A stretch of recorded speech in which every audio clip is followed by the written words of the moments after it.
Yes, welcome, ladies and gentlemen. Welcome, one and all. It is the Community Shield watch along. How are we all doing? I hope we're all good on this. Hope we're all good on this Sunday afternoon. It is, like I say, the Community Shield watch along. It acts as the traditional curtain raiser ahead of the brand new Premier League season, of course. We have got the FA Cup winners of Crystal Palace taking on, of course, the Premier League champions of Liverpool in what should be a very interesting game. I don't know how much stock people are putting into this game. I don't personally. I know that obviously my club are in it, so it would be nice to get a bit of momentum under our belts, a bit of a nice start to the season. We win something. I'm not going to lose my head or anything if we don't win it. It would be nice for Palace to win it if they do, but obviously I'm hoping that Liverpool do go on and win it. It would be another nice kind of accolade for Arne Slot and Liverpool to get under their belts. And of course, it would be nice for some of the new players that are going to be starting today to obviously get their first taste of silverware in the Premier League and in English football. The likes of, Hugo Ekitike and Florian Wirtz and Jeremy Frimpong instantly spring to mind. I think there's also a debut for Milos Kerkez as well for Liverpool. I know that obviously he's played with Bournemouth, but it was going to be really, really good nonetheless. I would imagine it's going to be very good to see them new players kick on. Maybe we'll get some cameos from some youngsters as well in amongst the ranks. And obviously for Palace as well, it's going to be interesting to see how they fare as well across the course of not just this game, but of course over the course of the season as well. So it's going to be a very interesting game. I hope we're all doing very well. Like I say, with all of these types of videos and live streams, hit the like button if you haven't already. Subscribe if you are new. Both things will always and forever be greatly appreciated. And of course, I encourage you all to get involved in the chat. Let me know what you guys are thinking and feeling. Have any predictions? Have any sort of anything that we're looking out for today? Any sort of performances from certain players or certain ways that but either one of these teams are going to sell? Maybe there's some Crystal Palace fans in the audience today. Either way, let me know what you guys are thinking and feeling. Would love to hear what you have to say on everything and anything to do with the Community Shield. It should be very interesting. Usually we get two, with all due respect to Crystal Palace, normally we get two giant heavyweights. In this one, we've got Crystal Palace, who won their first FA Cup, obviously last season in what was incredible circumstances and in incredible fashion, against Liverpool, who were the runaway leaders of the Premier League for a large part of last year. So it's going to be interesting. It's going to be intriguing. I can't wait for this one to get underway. Like I say, this is the traditional curtain raiser for the Premier League. No, like I said, I don't think anybody's really taking this completely seriously. I know that if Liverpool lose, there will be rival fans that will take it seriously because that's just the nature of football banter.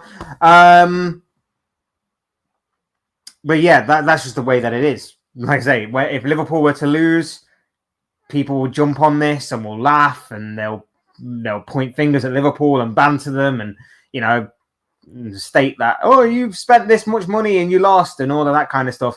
And yet, if Liverpool were to win, calm down. It's only a giant 50p piece.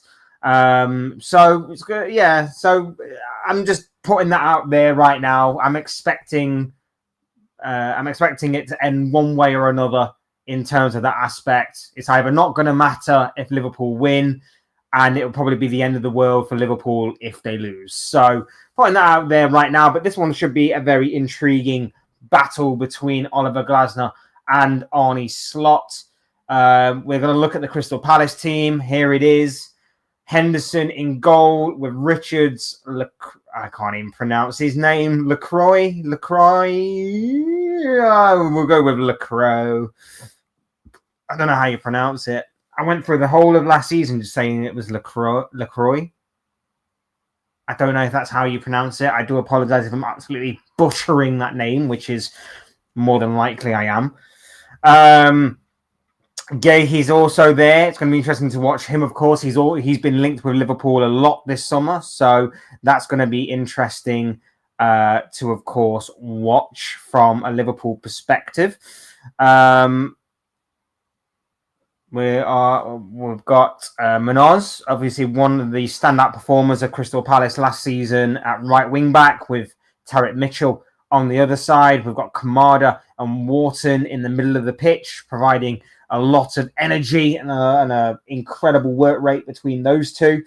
And we have Sarr and Eze as the two number 10s, and Mateta leading the attack for Crystal Palace. And what was, I would probably say, a fairly predictable lineup, in all honesty. There's no new starters there for Palace. I don't think they've actually had a very active transfer window, in all honesty. But it is obviously good to see that they've managed to, so far, retain the likes of Guehi and Eze as far as what they're concerned.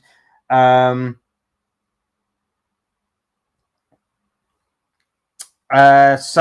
yeah, it's going to be an interesting battle. We know what to expect from Crystal Palace. We know that they're going to be very hardworking. We know that they're going to... we know that they're going to provide a tough test for Liverpool, particularly in the middle of the pitch. We've got to be on it from the start. We know that they're going to be solid defensively. We know that they're going to be dangerous going forward as well, especially the hitters on the counter-attack, the interchange and the fluidity of Ismaila Sarr and Eberechi Eze in particular is going to be dangerous. And obviously Mateta linking things up nicely, providing the physical aspect. He's going to be a big target man for them up front. That's going to be very interesting and exciting to watch from their perspective as well. Moving on to the Liverpool team.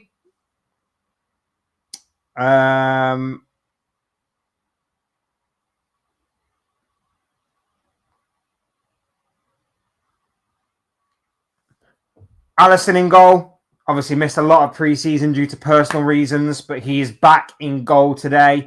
Frimpong makes his debut in a slightly competitive fashion at right back, with Konate and Van Dijk in the heart of the defence. Milos Kerkez also makes his Liverpool debut. He's going to be the left back today, with Dominic Szoboszlai and Curtis Jones in the middle of the pitch.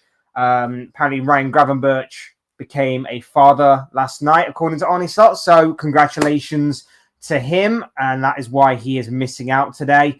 Mohamed Salah, ever present, as per usual, on the right-hand side. Florian Wirtz, number 10, behind the striker, of course, making his Liverpool debut. Cody Gakpo on the left, and Hugo Ekitike up front. No knock on Cody Gakpo, but I am a little disappointed not to see Rio Ngamoa start in this game. He is on the bench, though, which is good, and hopefully we get to see a bit of a cameo appearance from him as the game wears on. But very strong lineup from Liverpool. Obviously, I know Alexis McAllister, he's on the bench as well. But yeah, it's probably a stronger lineup as you can probably get, considering that there is no Ryan Gravenberch. Alexis McAllister is on the bench. And like I say, he's decided to go with Gakpo over Ngamoa,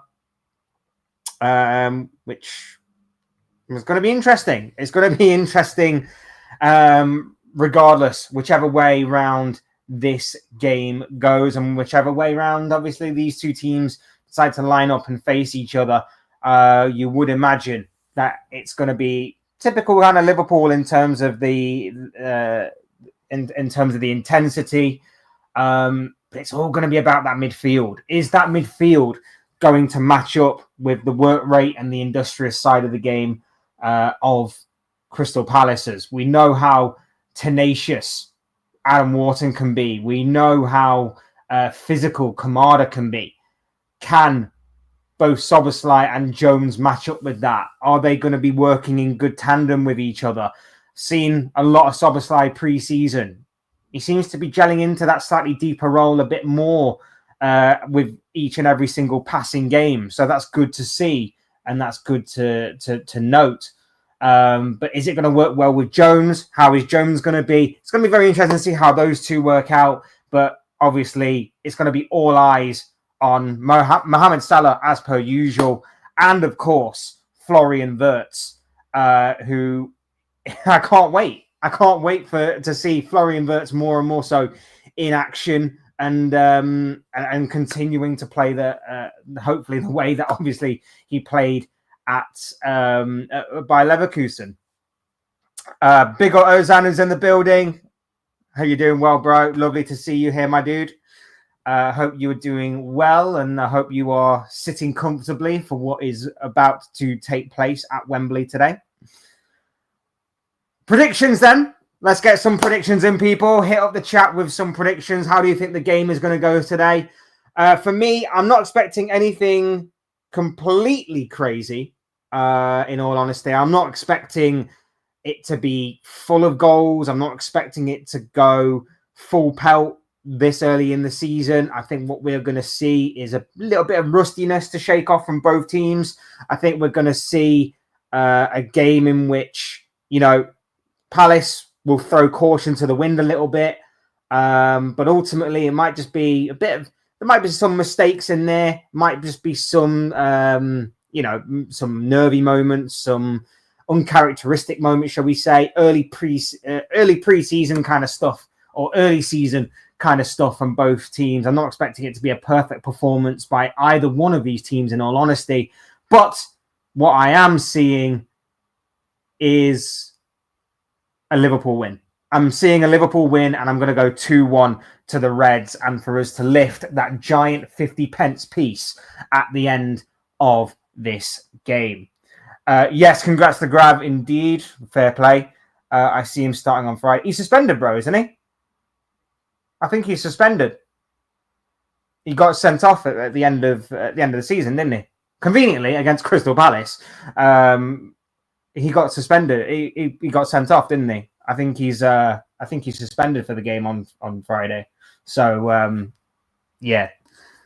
I thought he was. I thought I was going crazy then for a second, but yeah. Unfortunately, he got suspended. So I would imagine probably McAllister in for Jones on Friday. But I think we're pretty much seeing the team that he's going to start with on Friday. The only things I have question marks over are maybe Robertson comes back in on Friday for Kirkes, and probably McAllister in for Jones. So I'm probably going to suggest that the same lineup is going to happen. So on Friday, I'll most likely be McAllister, Szoboszlai, Wirtz midfield against Bournemouth.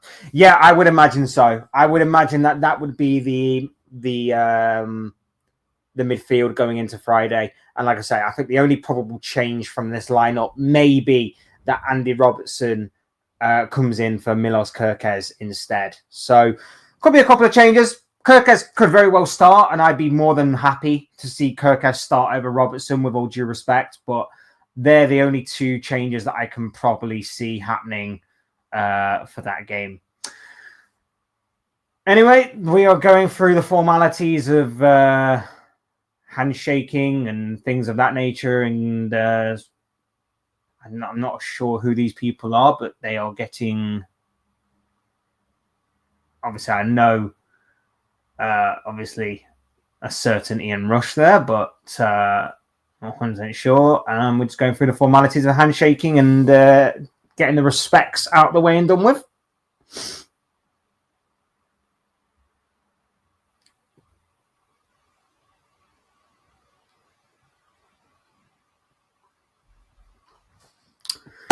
Crystal Palace against Liverpool.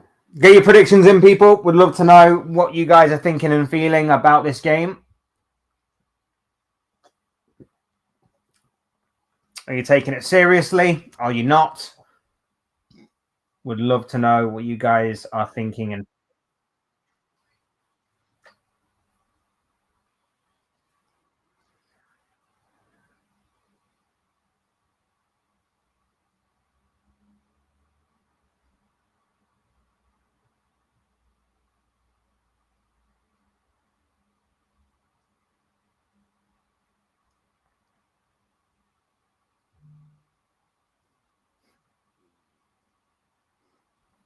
Whilst I've been trying to keep up with some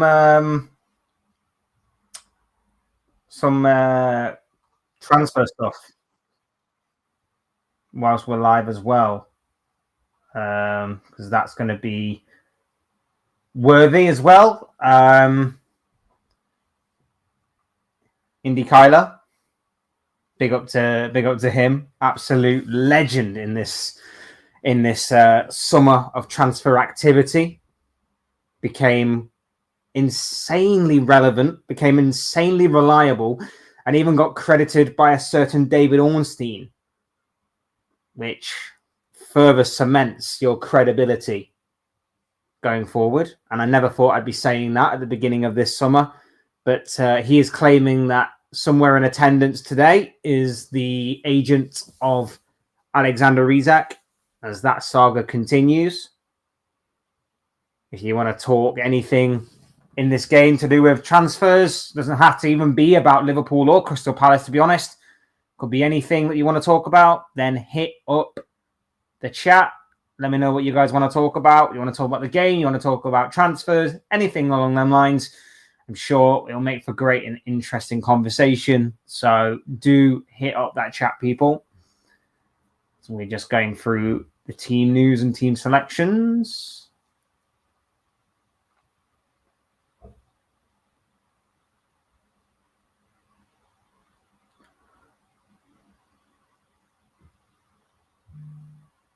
Should also point out as well, schedule for the rest of the week. Obviously, the build up to Friday's big kickoff in the Premier League.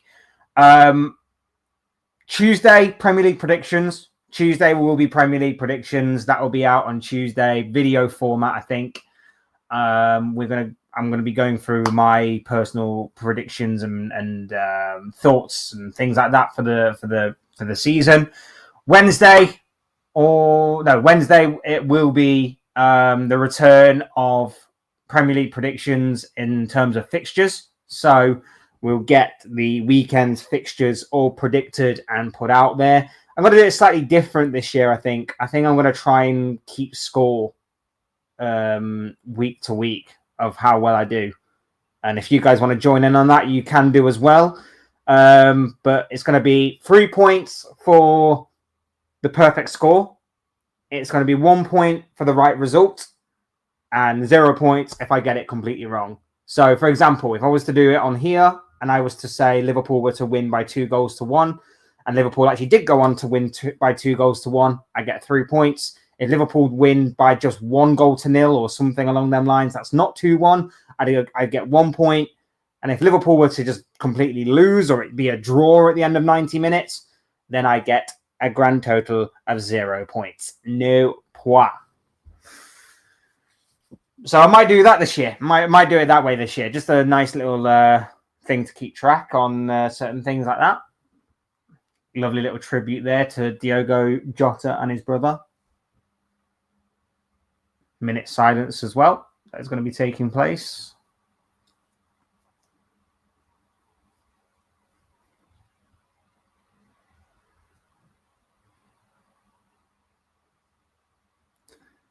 Still mad, isn't it? Still mad that he's not here. He's not here with us.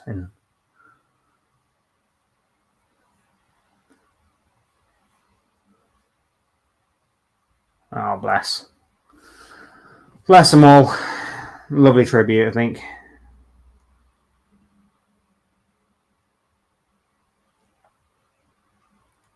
Already on it with the Arnie Slot shaking Mark Gahey's hand in the tunnel. That's going to be an interesting one, especially because in recent days it's picked up. Now, whether that's because Liverpool have been playing Crystal Palace or not, I don't know. But there has been a bit of a momentum boost, I guess you could say, in terms of Liverpool and Mark Gahey again. Could also intertwine with the fact that Newcastle are apparently trying their luck again. I don't know. But so it's an interesting one. It's an interesting one, the Mark Gahey stuff. We definitely need to address the centre-back issues, though. Fingers crossed, no injuries occur in this one for either team. Early pressure already. Game has kicked off.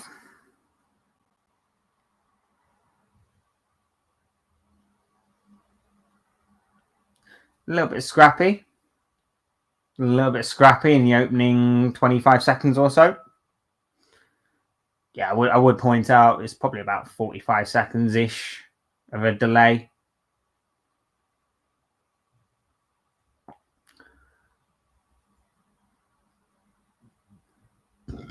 Interesting to see Ekitike as well today. I know that obviously a lot of eyes are going to be on Salah as per usual, and obviously Florian Wirtz, seeing how he does in a creative setting.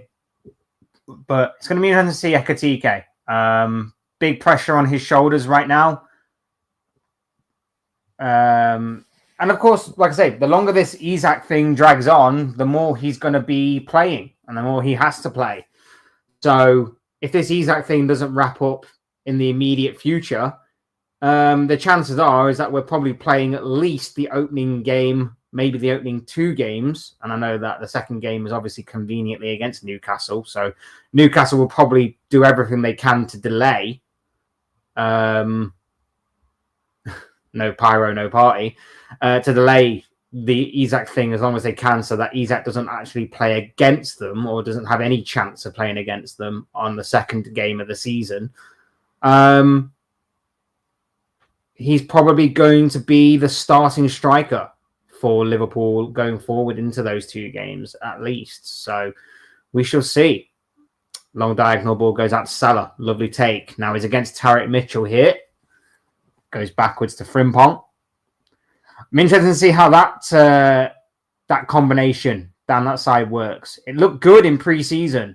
There were a couple of times where you can definitely tell Salah just loves having someone that wants to get forward so much down that right-hand side alongside him, because he's then got options. He can either cut inside and the defender has to either go with him, or he can just choose to go around the outside and maybe Frimpong goes on the underlap, or maybe he can just use him as a pass, maybe uses him as an option in that respect.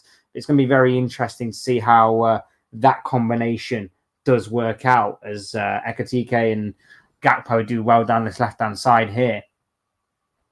Szoboszlai into Van Dijk. Good early spell of possession here from Liverpool inside the Palace half. Nothing penetrative yet. Just keeping possession, being patient, looking for an opening. As Van Dijk and Kerkez play the ball between them to Alisson and over to the right-hand side with Konate. Very interesting to see how just certain combinations and triangles and things of that nature just occur across the pitch as Kerkez now tries to quicken things up. Here's Gakpo.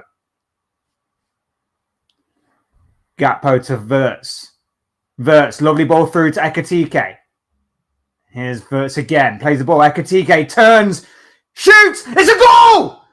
It's a goal and it's Hugo Ekitike! It's a goal for Liverpool. 1-0. Hugo Ekitike. What a start to his Liverpool career.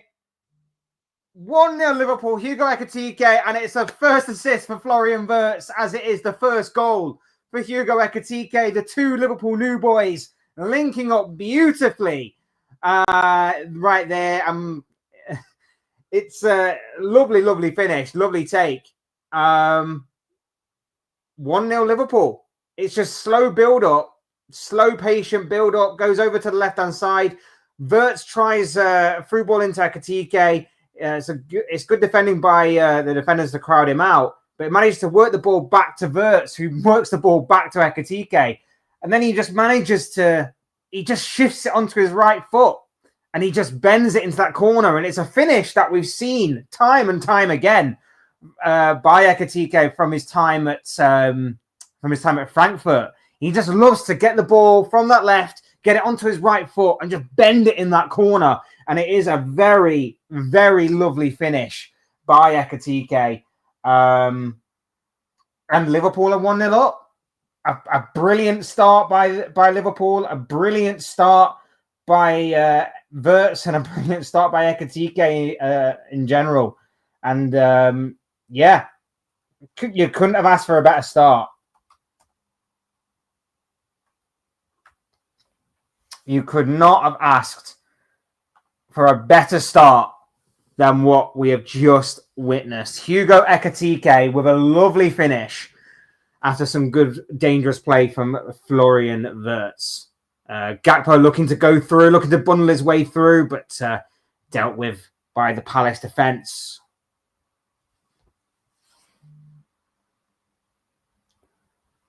Elsewhere, for anybody that's interested, Chelsea are 2-0 up in their friendly against AC Milan. João Pedro with the second goal. I think an own goal, if I'm not mistaken, an own goal was the first goal, but there's only 10 minutes gone there, so Chelsea already flying. And I wouldn't say I'm completely worried with Chelsea. I still think there are probably a couple of issues with the Blues going forward. Not even going forward, defensively. And I think there could be a couple of issues as the season wears on for Chelsea in terms of them being genuine title contenders. But they shouldn't be disregarded either. They should not be disregarded either. I think they're going to be a threat this season, an even stronger and bigger threat. I just think they just lack a couple of things in certain key areas that I think may just not make them title contenders just yet. But title winners just yet, should I say? But title contenders, I think they could put together a bit of a shock this season. Liverpool starting to find a bit of form and a bit of rhythm as Frimpong goes, and just a slightly overhit touch from Ekitike into the path of Salah. Otherwise, nice little bits of play again. Liverpool just starting to find a bit of momentum and a bit of groove in this game. They're just starting to get into certain patterns and into certain rhythms here. Palace just haven't got going yet. Palace are struggling to get out their own half, and I'm liking what I'm seeing so far from Liverpool. We're letting them have the ball in certain areas and pouncing on them when in the right moments, whenever the right player has got the ball, I guess you could say. But, so far Palace just haven't got going, but we shouldn't disregard them completely, because as we know, it only takes a moment to get something as they come forward here. Wharton plays the ball over to the right hand side here with Munoz. Time for Palace to enjoy some possession. That's all Palace needed to do. Just get some possession. That's all they needed to do to get back into this game. It's deflected forward, and Mitchell will let that run out for a Palace throw-in in a slightly more advanced position for Palace. Just under 9 minutes gone. 1-0 to Liverpool. Hugo Ekitike with his first goal in a Liverpool shirt. Very well taken goal it was as well, after Florian Wirtz's assist. Two Liverpool new boys starting off very, very well in Liverpool colours. Liverpool in the white strip today. Long throw in, headed by Kanate, and should be dealt with. Cleared away down the line, but only as far as Mitchell. Lovely ball into path of... he's got... he just beat... I think he beat Soboslai there, or was it... I think it was Soboslai, Kamada. Kamada did very, very well. Beat Soboslai, but the returning... And the returning Jeremy Frimpong put a stop to him, and it goes out for a corner. Corner to Crystal Palace. Dangerous set piece here. This is something that I'm hoping that Liverpool have worked on. I'm hoping that Liverpool have worked on set pieces. It didn't look like it from pre-season. I'll just throw that out there. Didn't look like it from pre-season, but hopefully we will get better at defending set pieces, because we definitely need to. We've dealt with this one, though, and there's a potential for a counter-attack here. Oh, it was just cut out by the Palace defender. But the ball on the outside of the right foot, looking for Mohamed Salah, was just cut out there. Very decent opportunity goes a begging for Liverpool to counter as Konate gives away a free kick for a foul on Eze. It's interesting, the Eze stuff, isn't it? The Eze stuff is also interesting in terms of someone that probably would love a move away from Palace to an Arsenal, with all due respect. But for one reason or another, the saga continues to rumble on. People seem to be on the sort of wavelength of the deal will eventually get done. But whether it will or not remains to be seen. But it would be a great move for Arsenal if it was.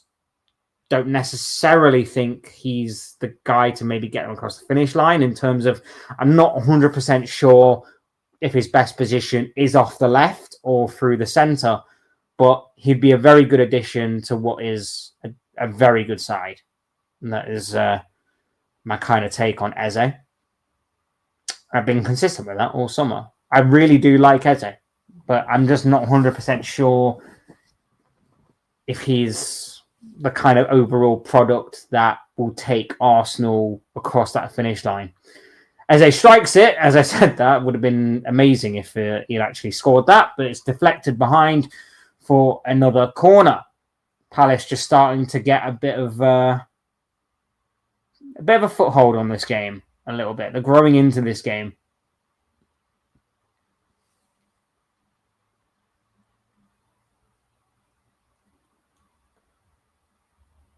Eze with the delivery. Eze delivery headed away by Ekitike, that time doing some defending in the other box rather than scoring in the other box. Headed back in there, dealt with eventually by Liverpool, and they can now break away. Nope, dealt with by the Palace defence, cleared up, and offside is given, and it'll be a Liverpool free kick. Big up to Nick. Hope you're doing well, my bro. Really love that you're here, my friend. Great to have you have you on board with us this afternoon. Hope you're doing well. He's gone with Liverpool 3, Palace 0. Hey, you're off to a good start. You're off to a good start already, my friend. Big up Ballum. Hope you're doing well, my bro. Lovely to have you along with us, my bro. Good to have you here. I really like Eze. You fancy him? No, he's just a really good footballer. Okay, Jesus. No Costas. Is he leaving? I don't think there's any room for him on the bench, and we don't need 2 left backs. Oh, lovely touch from Ekitike to Wirtz, and Salah's pretty much through. Defenders got back. It's a touch. It's Gakpo. It's a great save. He didn't quite get full contact on it, but it's a great save from Dean Henderson. Stop it from being 2-0 to Liverpool. Lovely bit of play. That touch from Ekitike, it was beautiful to watch. Lovely little flick from Ekitike into Wirtz. Lovely ball through for Salah. He waits, he puts it through.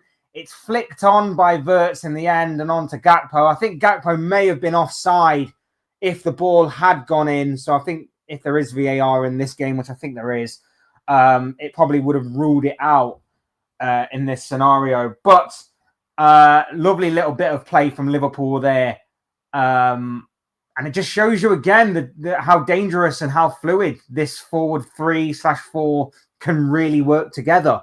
It was a lovely bit of play. And Mateta's through now. Mateta's through. Brilliant from Alisson. Brilliant from Alisson Becker, I think. As the game goes on, Van Dijk, he's gone over. It's a penalty to Palace. It's a penalty to Crystal Palace. Virgil van Dijk, the culprit. What a mad couple of minutes this has been. What an absolute mad couple of minutes this has been. Ismail Assar has gone over. Mateta was played through on goal. Alisson denies him. And then Sarr is working it onto his right foot. Van Dijk sticks out a leg. It's a trip. Yeah, it's a penalty. It's a penalty. It's clumsy from Van Dijk. It's very clumsy from Van Dijk. I think they're just trying to work out whether Mateta was onside in the initial play, I would imagine, or they're just seeing something. I think VAR is working its magic, but yeah, a mad couple of minutes there. Mad couple of minutes. We just saw the good and the bad of Liverpool. We saw the good in terms of them, the forward 3/4 linking up really, really well together. And then we saw that in the blink of an eye, there's still vulnerabilities there. It's a lovely ball through. And I don't know if Mateta is onside or not. He's onside. He's onside. It's a penalty. Jean-Philippe Mateta from the penalty spot. Come on, Alisson. Come on, Alisson. Mateta steps up. Sends Alisson the wrong way. It's 1-1. We're back where we started. Even Stevens.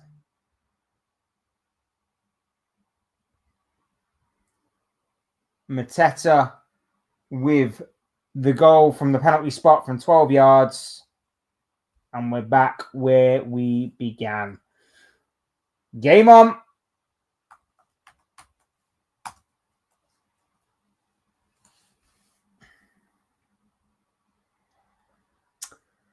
On Costas, I've got no idea, mate, but I don't imagine we would have actually played with 2 centre-backs on our bench. So I assume he is, and he probably should.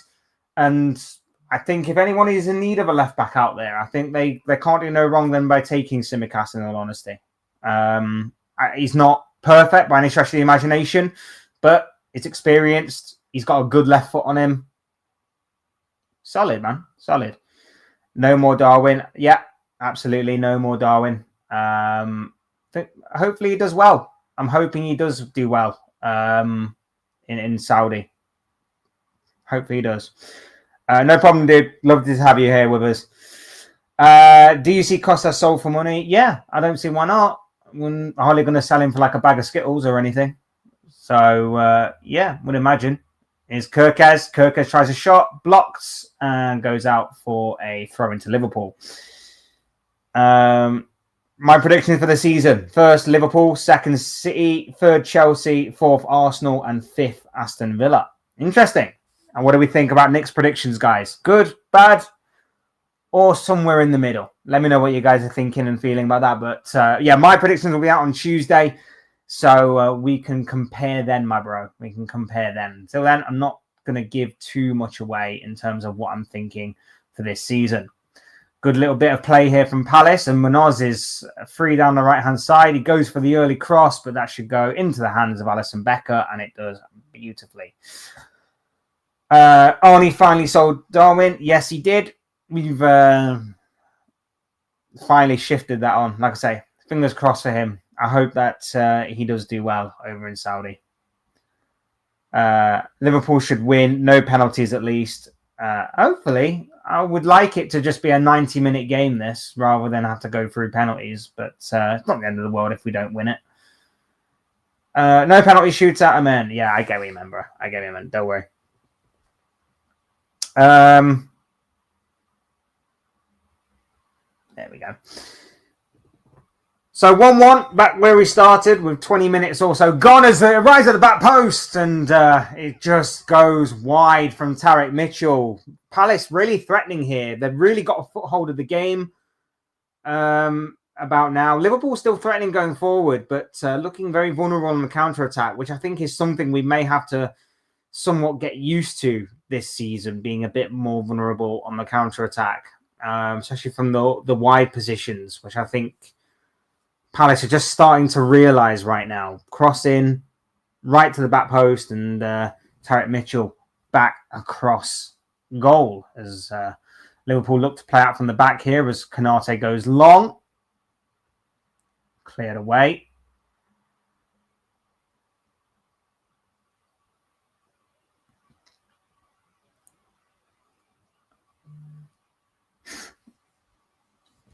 Here's Kirkes.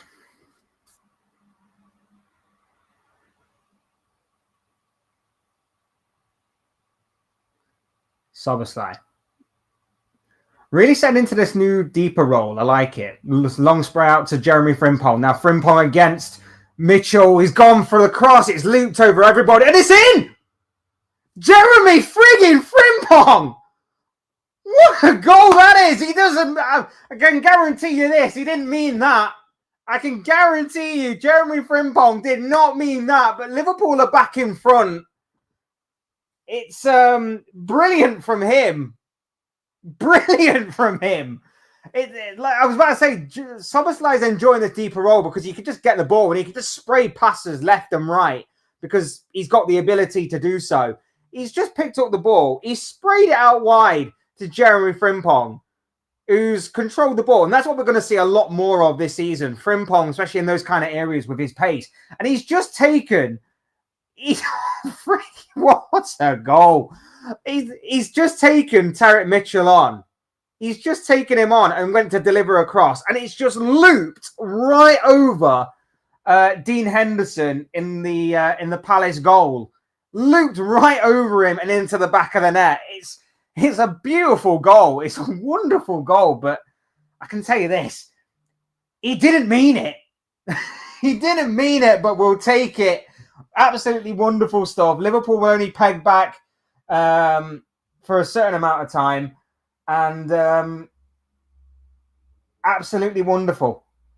Absolutely wonderful from Jeremy Frimpong, this. Absolutely wonderful.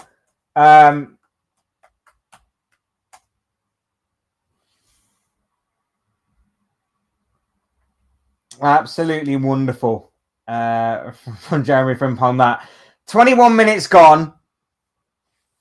Liverpool 2, Crystal Palace 1.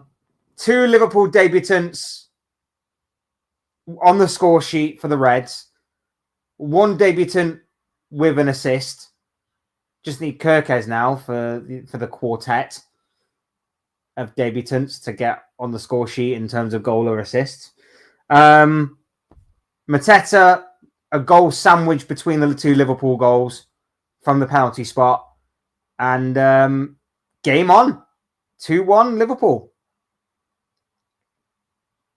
Nice little ball play through for Gakpo. Oh, come on, man. Just release it. Got to release it quicker than that. As now Palace are looking the other way. Tell you what, sometimes the final ball isn't necessarily good enough or it just isn't quite there, but it's actually quite an entertaining game, this. Actually quite an entertaining game. Some good football being played by both teams, in all honesty. Who said there wouldn't be goals in this game? This guy did. It's already my prediction. It's already my prediction already. Here's Salah. Back to Frimpong, the goal scorer. Goes down under the challenge, but manages to still come out with the ball as now Mitchell goes in and Frimpong brings him down and it's a free kick to Palace. Could have gone the other way, that. Could have gone the other way. Tuesday, everybody. I'll try to be back later if I can. Take care. Take care of yourself, bro. Hope you're doing well, my friend. Always happy to have you here, even if it is for a short amount of time. Lovely to have you with us, my bro.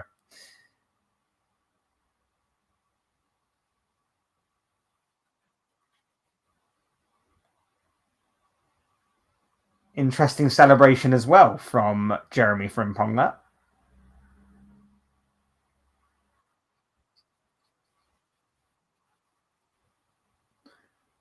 We're getting a water break. We're getting a water break.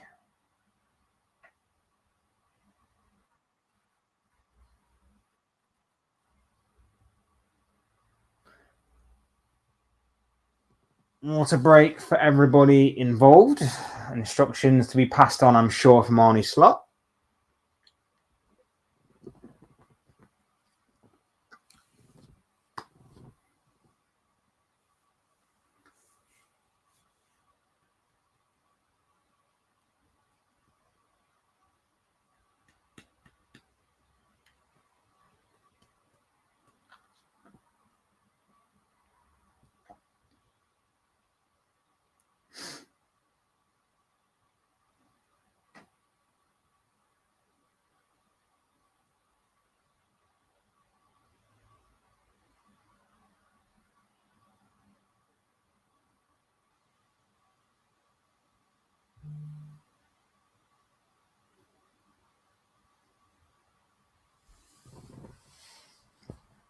Just a pause in play whilst everybody takes both water and instructions on board, and play is now resumed. Here's Munoz down the right-hand side. Cody Gakpo's trapped back well. Wharton with the delivery in, and that goes straight through to Allison, who collects with ease.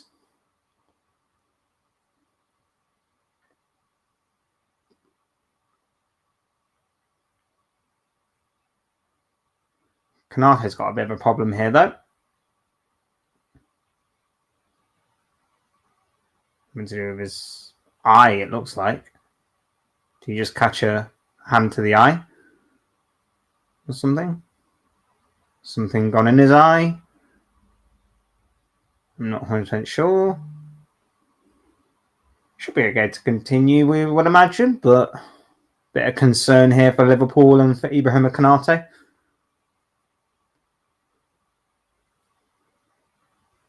I'll say now's the time to get that bid in for that centre back.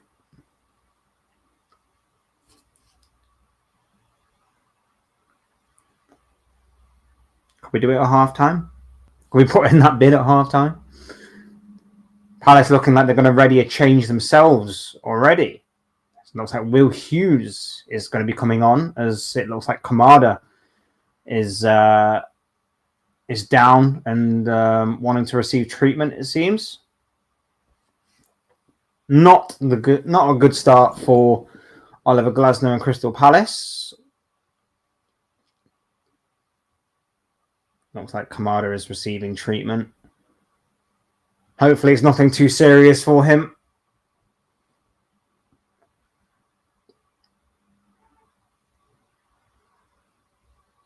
Hopefully nothing too serious.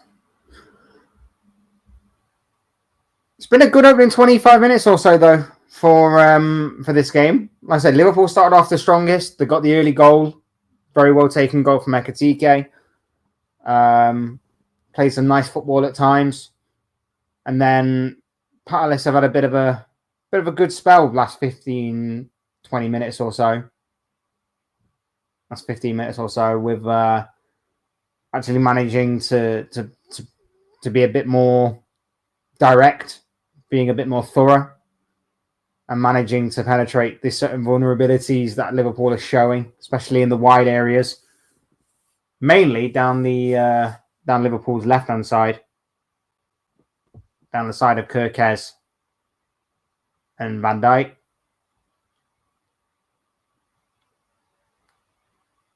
Although the goal really came from through the centre, really. There's still vulnerabilities. There are still things to be ironed out with Liverpool, which is to be expected.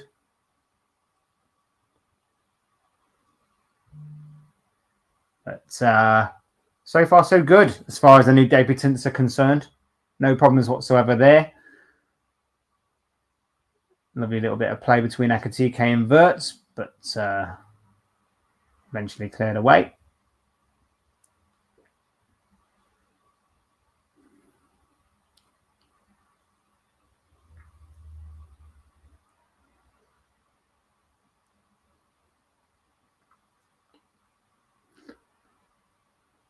Half an hour gone. Crystal Palace 1, Liverpool 2. Ekitike drew first blood for Liverpool. Mateta equalised soon after. But the level terms weren't for too long, as Jeremy Frimpong with a lovely goal put Liverpool back in front.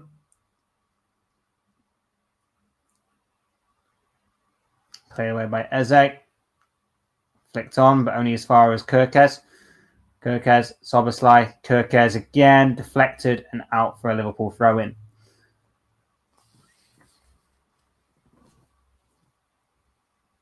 Feels good. Feels good to be doing a watch-along again. Feels good to be back talking football again after what has felt like an eternity of not.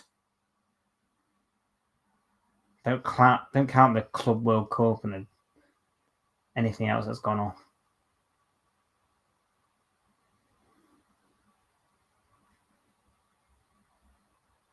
It feels good to talk about football again. Hopefully more of this. Hopefully more of this as the season wears on. Fingers crossed.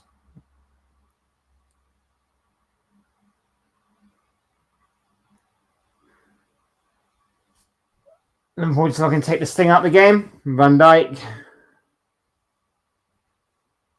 Wirtz. Kirkes looking down the line to Ekitike. Now this is what Ekitike will do a lot. Ekitike will look to stretch the defense. He likes, like I said earlier, he likes to mainly pull out to the left-hand side where he can get the opportunity to maybe get the ball, work onto his right foot, and obviously try and curl one into the bottom corner. He'll try that from a lot. That's what his like kind of bread and butter is. But it's going to be interesting to see how he works in this Liverpool team, how they rotate around him. Like I said, we've already seen a couple of moments of link-up play between him, Wirtz, and Salah already. So that's been quite nice to see. And obviously, that will only get stronger, I would imagine, as time progresses and as obviously they get used to playing alongside each other and with more experience. But it's going to be very interesting to see how he gels in with the team, how he gels in with not just the front three, but how the other players are looking at him. They're already trying to look to hit him early. Like I say, Kirkes has put a couple down the wing already, looking for him. And Wirtz is looking for that kind of incisive pass just on the inside of the wing backs. So so yeah, it's already very interesting to see how they're looking to play to him and play through him, which is good. And he just seems like he's a bundle of energy, and he's really trying to stretch the defense. As Salah and Frimpong now try and work together, but it's cut out by Hughes and out for a throw-in. Like I say, there's a lot of interesting combinations and triangles and things of that nature right the way across the pitch, from front to back and back to front.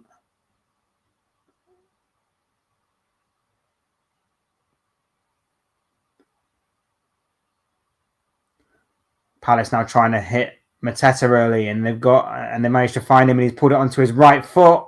He's trying to shoot, but Van Dijk manages to do really well to stop him, and Kirkes and Wirtz can now bring the ball forward. Now Ekitike, one-on-one with the defender, cuts inside on that right foot, gives the ball to Gakpo. Lovely little spin, releases Salah, just out of Salah's reach a little bit, but manages to recover, and Liverpool managed to retain possession. Jones looking towards the right-hand side. Back with Salah. Salah back down the line for Jones, but crowded out by Guéhi. And Guéhi manages to do really well there and stay very much composed to win the ball. And Hughes tries to hit it long, but it only finds Konate, and Liverpool can resume again from just above the halfway line. Good defending by Guéhi, that. Really good defending. Almost like I could see him doing that in the Liverpool shirt. Lovely ball by Van Dijk. Lovely take by Gakpo, but well recovered by Munoz.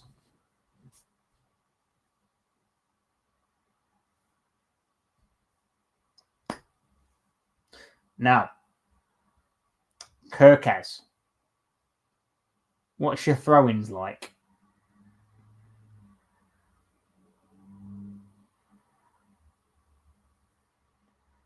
We know what his throw-ins are like.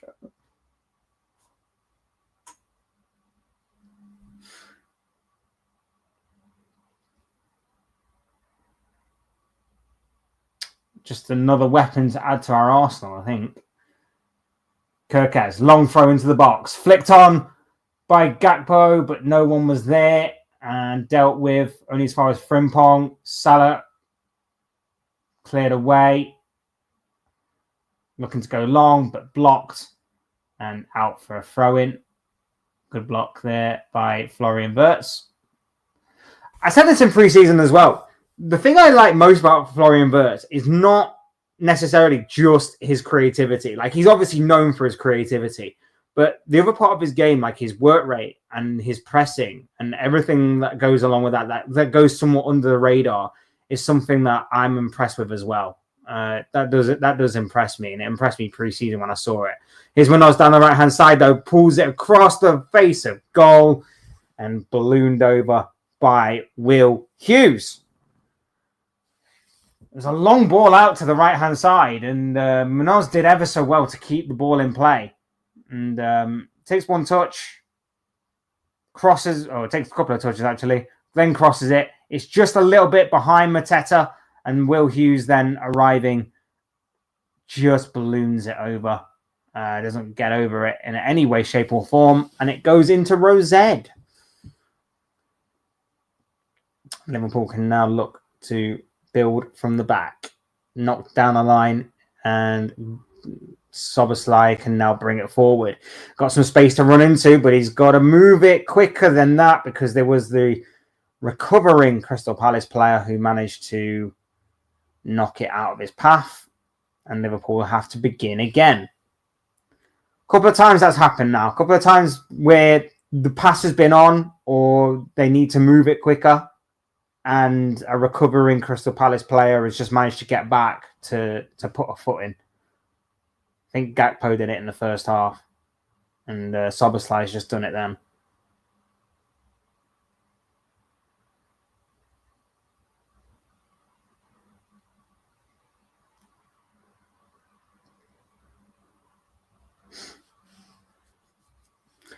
Building from the back here, Liverpool. Alisson goes long, though, looking for Salah. It's headed down, and Will Hughes can pick up the second ball.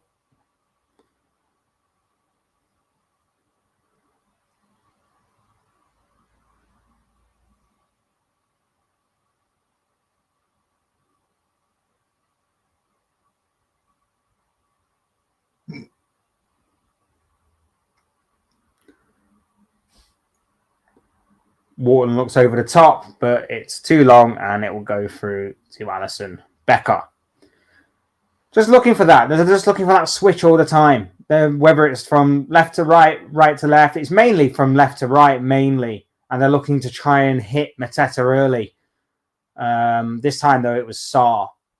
But it's the interchange. It's the interchange of Eze and Sarr. And obviously, like I say, the big target man aspect, as you probably could imagine and expect from Palace of Mateta. It's so far turning out okay for Palace. It's not the end of the world that they're currently losing by 2-1 right now. Kirkes looks long again, looking early towards Gakpo. Lovely take from Gakpo, but he is offside. And Palace will resume play with a free kick. Again, it's that early ball down the wing. Whether it's Gakpo there or whether Ekitike is making a run down there, it's that early ball down the left-hand side, which I'm noticing time and time again.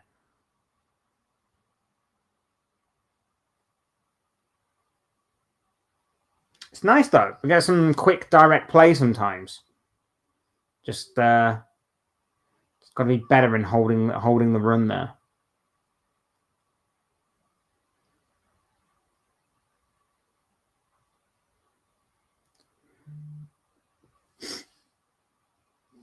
Free kick to Palace.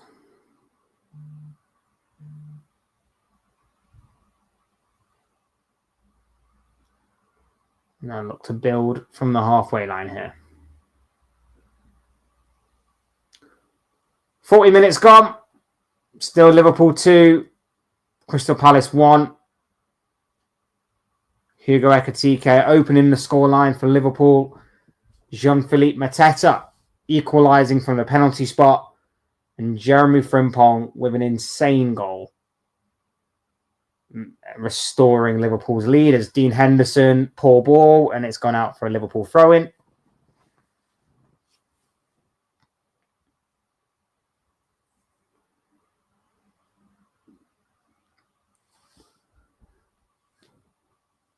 Going well so far, though, for Liverpool. Like I say, there's a few things for concern defensively.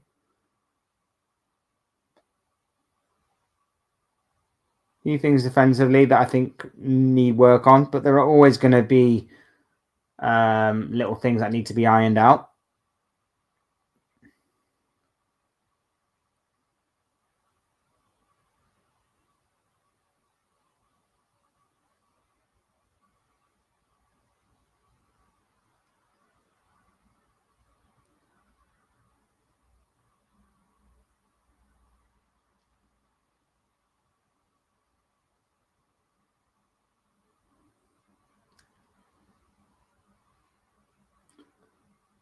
Nice little bit of play, and Gakpo just couldn't bring it under his spell.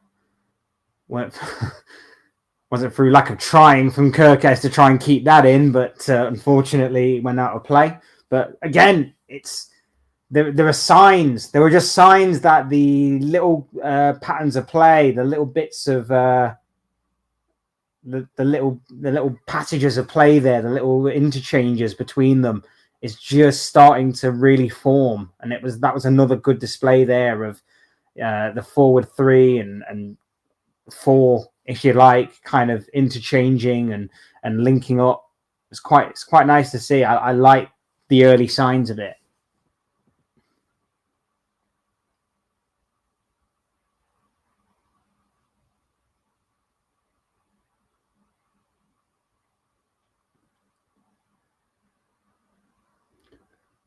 Here is Wirtz. Played into Ekatike. Ekatike looking over top for... he was looking over the top for Kirkes. I like it, though. I like it. I like the idea behind it. It's looking positive.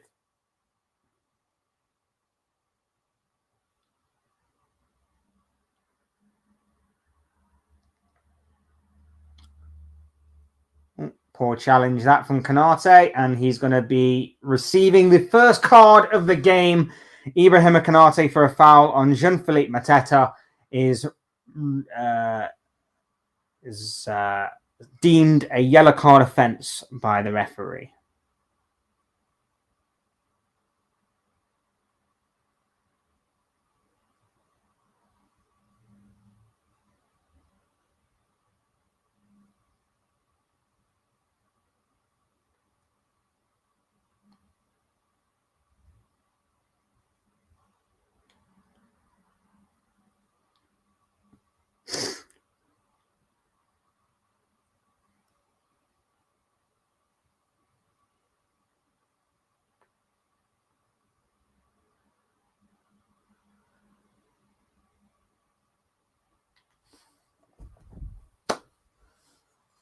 Nearing half-time. So far, so good for Liverpool. Not perfect by any stretch of the imagination, but I wasn't expecting it to be, in all honesty. But Liverpool are ahead so far. Goals from 2 of the 4 debutants currently on the pitch in Hugo Ekatike and Jeremy Frimpong. Florian Wirtz with an assist for the Ekatike goal. Jean-Philippe Mateta scored a penalty for Crystal Palace.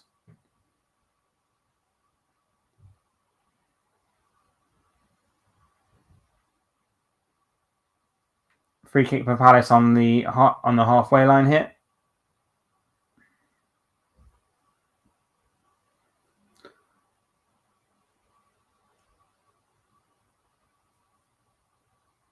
Good work from Ekatike to win the ball back.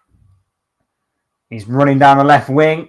Got a bit of pace. Love that from Ekatike. Love that work rate. That's something else we're going to get from him as well. It's not just his technical ability, but it's his work rate as well. That's going to be something that I think a lot of people are going to enjoy. They're going to really, really enjoy, and they're going to really take to their hearts, basically, in the Liverpool fan base.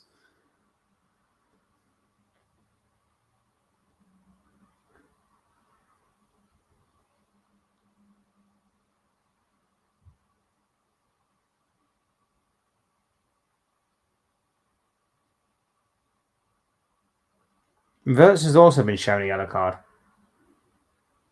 I'm not 100% sure why.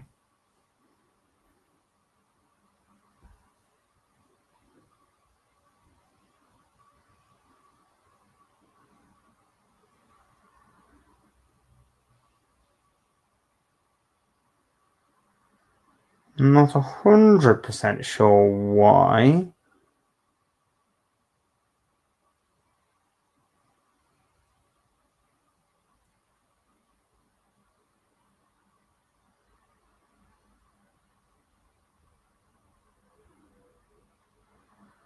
Someone can enlighten me as to why that is. That'd be great.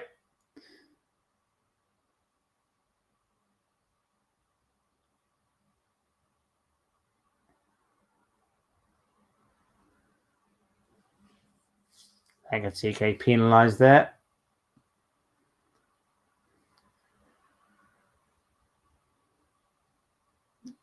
And trip on the Palace defender there. 7 minutes of added on time. So if you thought we were going to go straight into half-time, we're not. It's 7 minutes. Palace are in down the right-hand side here with Munoz. He plays it right the way across goal. And it's just evaded the run of Ismail Assar.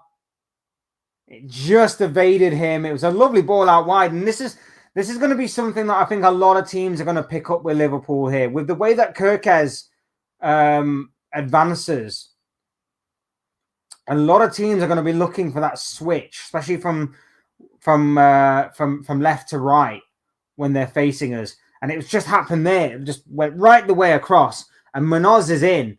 And he just puts it right across goal. And it just evades is the run of Ismail Assar. Very close to equalising for Crystal Palace there. I think maybe probably been a better ball from Munoz there. Maybe if you're being critical. But nonetheless, it is something of a encouraging sign, shall we say, for Crystal Palace, and a bit of a cautious sign for Liverpool as Alisson goes long here, looking for Salah. It's headed away. Poor control this time from Wirtz, uncharacteristically, but cleared away nonetheless. Dealt with very well. But headers over the top, and Mateta's through, and it's offside anyway. Just offside from him.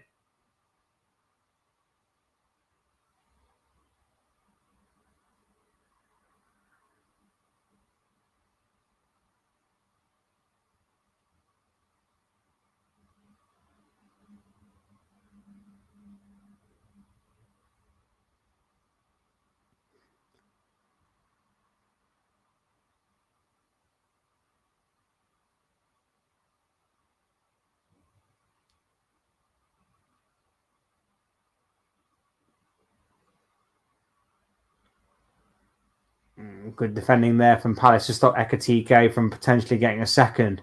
Well stepped in though. Now is Frimpong on the right-hand side looking to advance. Liverpool, though, decide to recycle possession. It's a good game, this. Very good game. Wirtz trying to go around the outside and wins a throw-in from Munoz.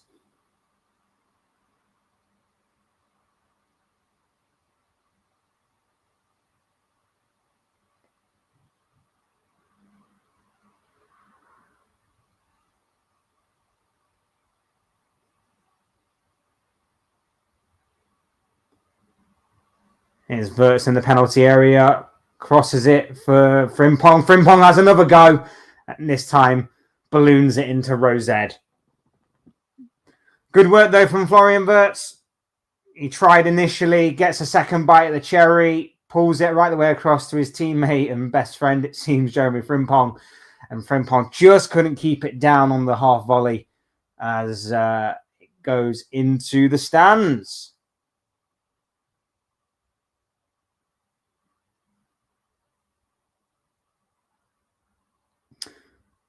It's good, this.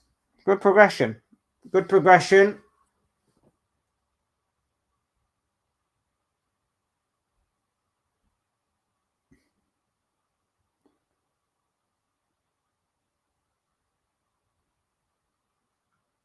Looking for the ball over the top. It just didn't. And Alisson there just manages to get a hold of the ball. But again, that switch is always on. That switch to their right-hand side is always on. And I am growing a bit concerned. That the switch to Munoz is always on for Crystal Palace. Here's Salah. Lovely little incisive ball to Frimpong. And now Frimpong can look to take on the defender again. Decides to go backwards instead. And Liverpool will recycle possession, which is not a bad thing as we close out to half-time here. We've got another minute or so to go before the 7 minutes is up.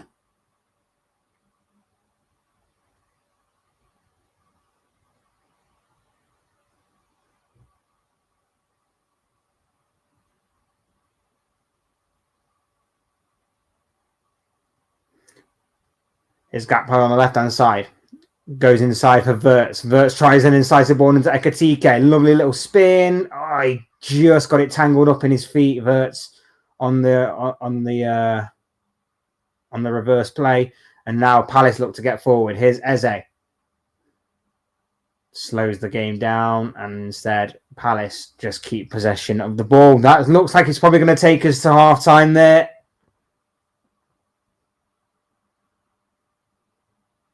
Palace go long.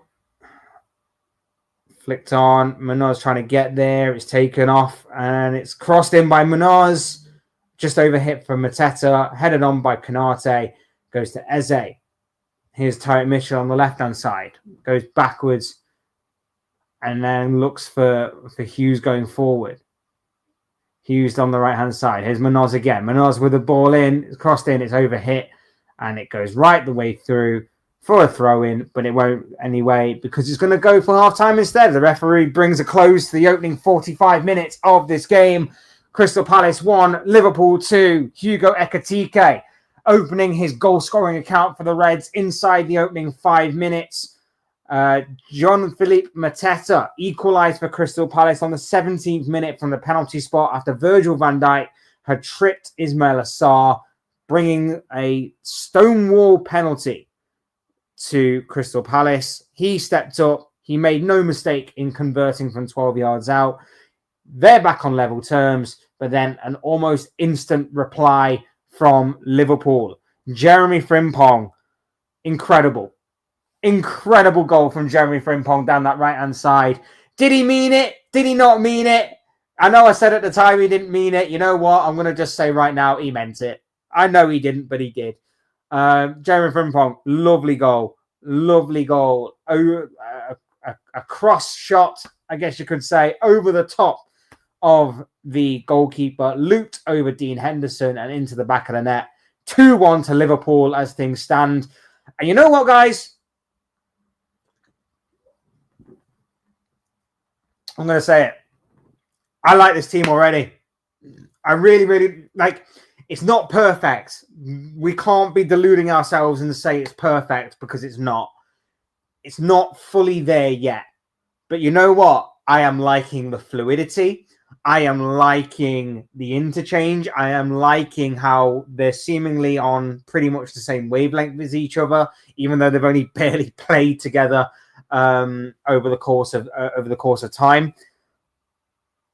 I am liking everything. I am liking the vast majority of things that I am seeing right now from this Liverpool side.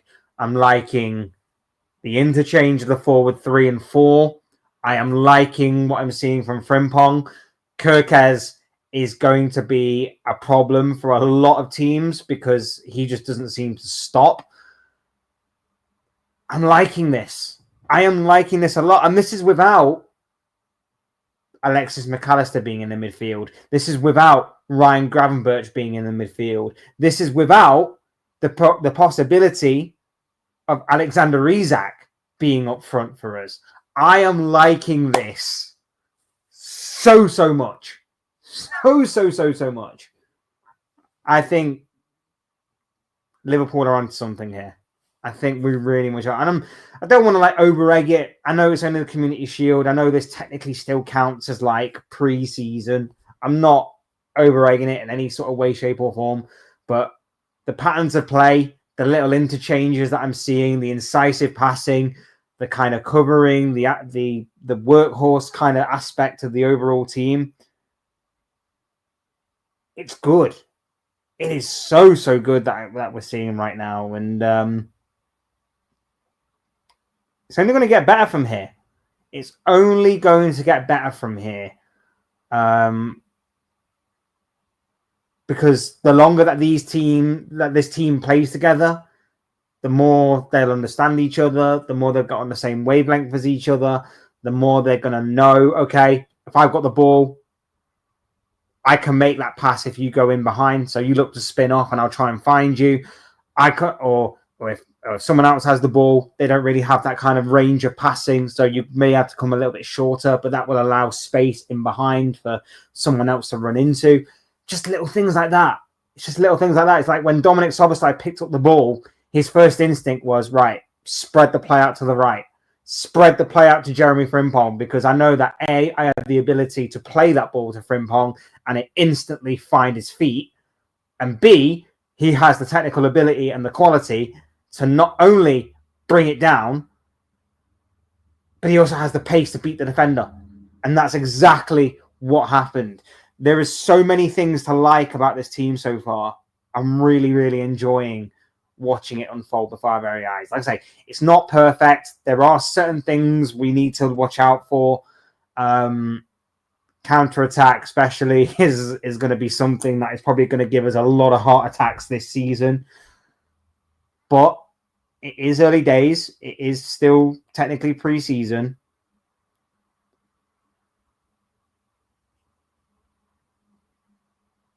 It's interesting, man. It's very, very interesting. I'm very much looking forward to seeing this side develop. Very much interested to see. Did he mean it or not? I don't know. Let me know what you guys are thinking. Did Jeremy Frimpong mean that goal? And what are you liking so far? Let me know.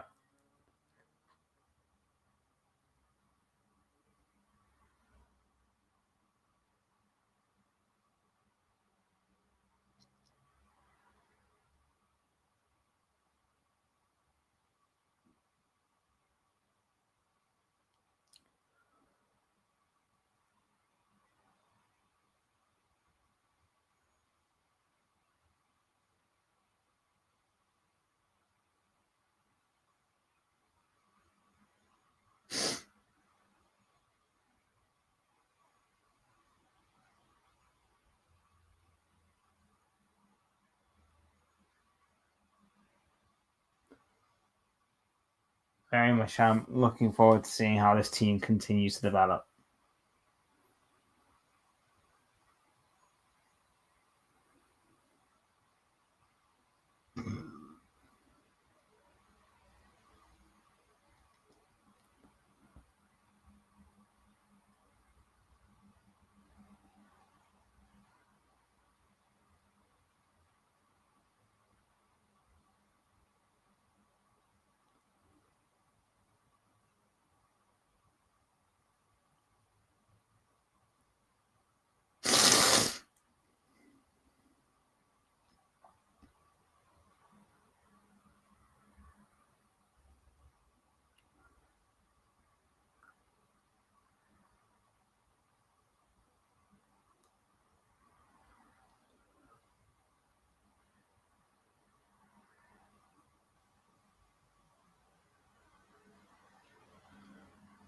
Such a good goal.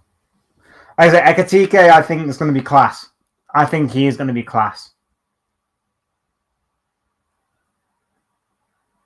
And here's the thing. Let's just say that we do get Isak, right? Let's just say that we do go and get Alexander Isak. A lot of people look to his injury record as a point against him. The reason why Newcastle are such a different team when Isak is with them in comparison to when he's not is because they've not had a backup striker that has been either on his level or a drop-off on his level, but it's not like it's a significant drop-off. Going from Alexander Isak to Callum Wilson is a drop-off because not only is Callum Wilson most of the time not there because of his injury record, but he's just not that player. Like, when he was in his prime, he was dangerous, but he's just not that player, right? If we were to go from Alexander Isak to a secondary player in basically baby Isak, you have a similar type of player who may be who's maybe a little bit rougher around the edges than what Isak is. But you've got a player that can, in a few years' time, be molded into Isak. So not only do you have prime A Isak, but you have future Isak. Simple as that. It's like we have a player there in Ekatike who not only is plan A, but is also plan B. We don't need to maybe play Isak every single game if he was to come in. We could go to, with all due respect, a team like Burnley, and if we've got like a big Champions League game or midweek or whatever the case may be, we can go, right, we'll play Isak in this game, or we'll play Ekatike in this game with Isak on the bench, just in case things don't quite work out. And then we'll play Isak midweek in the Champions League. It's good. It's good having this selection headache. I see a lot of people, especially like Jamie Carragher this week, are like, oh, I don't think it's right that we should have a 85 million bench player or whatever he said. It shows how competitive the squad is and how good the squad has become. It's exciting. Luca Talks Dons, welcome along, my bro. Hope you're doing well. Guys, go and subscribe to Luca's channel, doing some awesome stuff over there. I think he mainly does MK Don stuff right now, but every now and again, he will do some Arsenal stuff. He is an Arsenal fan as well as an MK Dons fan. He's doing some really good stuff over there. So, yeah, go and check out his channel. There is definitely something for everyone, especially if you're planning to... if you're an MK Dons fan, even better. If you're an Arsenal fan, then he... does some content there for Arsenal as well. Or if you're just looking to expand your footballing horizons, then definitely do go and check his channel out. I'm good, bro. Hope you're doing well, my friend, as well. Lovely to have you along with us on this Sunday afternoon. Hope you're doing well. What was your thoughts on Arsenal, by the way, yesterday? I know that Gyökeres finally got on the score sheet. We'd love to know what you think about Arsenal yesterday. You're going to win the league. I personally think when Isak comes, you lot, when deal done, you will win Champions League and Premier League. Premier League, I think, yes. Champions League, you never know with the Champions League. You never know with the Champions League. Like I say, the knockout competition aspect of it makes it a bit more difficult to predict than a Premier League scenario, especially because, like I say, like you could be having a couple of bad weeks and you could face a Champions League running in those couple of weeks. And then you get out of that kind of rut that you're in and then you just start winning again, but it's already too late because you're out of the Champions League. You could face a difficult team in the Champions League. Like we could get like a Man City or, a Chelsea or a PSG again. So could always be difficult, but, we're definitely top contenders. We are definitely strong and top contenders for both of those trophies next season. No doubt about it, my bro. And I have to agree with you. I think we're top contenders even if we don't get Isak, but we further reinforce and strengthen our case if we do get Isak. And fingers crossed that we do. I think we will eventually. I think there's going to be some big movement on Johan Visser this week for Newcastle. And I know a lot of Newcastle fans are saying like, oh, Visser's the replacement for Wilson and he's not the replacement for Isak. Yeah, I'm not 100% sure everybody's going to see it that way, in all honesty. I think as soon as Visser goes, I think that's curtains as far as what we can say for this saga, and we can finally put this saga to rest. And there's one reason why I'm looking forward to this ending, and hopefully ending with Liverpool getting him, and that's because then it will shut up Luke Edwards. He's been all over this, and weirdly, everybody else is saying the same thing about Isak going to Liverpool. The deal is still on. The deal is likely to happen. The deal is close. Liverpool have got a bid lined up. Liverpool are doing this. Liverpool are doing that. Isak's doing this. Isak's doing that. All Newcastle want is a signing. And as soon as that signing is there in that position, it's likely that he'll go. Those are the kind of things that are coming out by every other journalist. And then there's Luke Edwards. There's Luke Edwards who's coming out with, he will not be sold. This will not happen. Newcastle have stated he will not be sold. And I'm like, how are you going against the grain here? How are you getting something completely different to what everybody else is saying? It's bizarre. It's bizarre. And I think he only came back like a couple of days ago. I think he'd been off for like 2 weeks on holiday or whatever. He'd been a bit quiet. And then all of a sudden he's back and he's like, I can't wait to post this. and then yeah, he goes on to post it, and it's like, we see through it. We see through it. Because although we've said time and time again, Newcastle are reluctant to sell. Yes, Newcastle are reluctant to sell. You're reluctant to sell your best players. Liverpool were reluctant to sell Philip Coutinho. But guess what? Everybody has their price. And it only makes sense from a business point of view that if a player doesn't want to be there no more, you get rid of the player whilst you have the A, opportunity to do so, and B, whilst his investment and his stocks are high. So you get rid of them then, and therefore you maximize the most of a bad situation. You maximize the worst, the best of a bad situation. It's not exactly a great situation to be in if you're Crystal Palace. They're playing right now. If you're Newcastle, 100% not. But at the same time, as I've stated time and time again, it's a lot of money. And if you can finally get some deals across the finish line, Newcastle, that money is probably going to go a long way to strengthening and reinforcing the overall squad. Because you can talk about PSR stopping Newcastle, and you can talk about how, the red cartel and the big teams are stopping Newcastle from growing. It's not that. Like, don't get me wrong.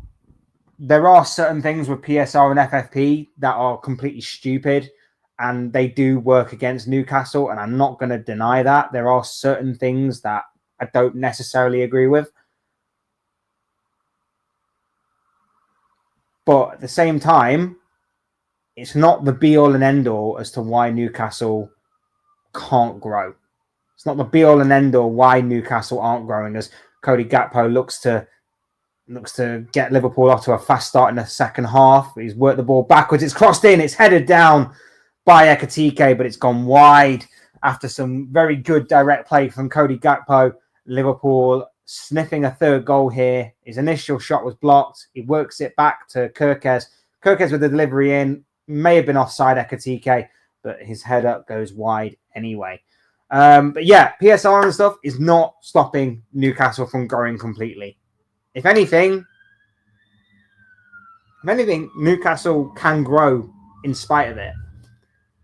But no one seems to want to go. And the damaging thing for Newcastle, and I don't think they're actually seeing this right now, is that the longer that this saga plays out, the more it's going to dawn on the minds of the other big players in that team.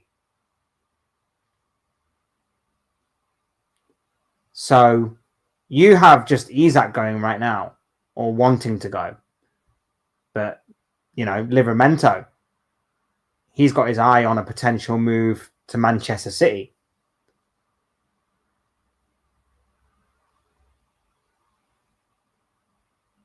What about next year?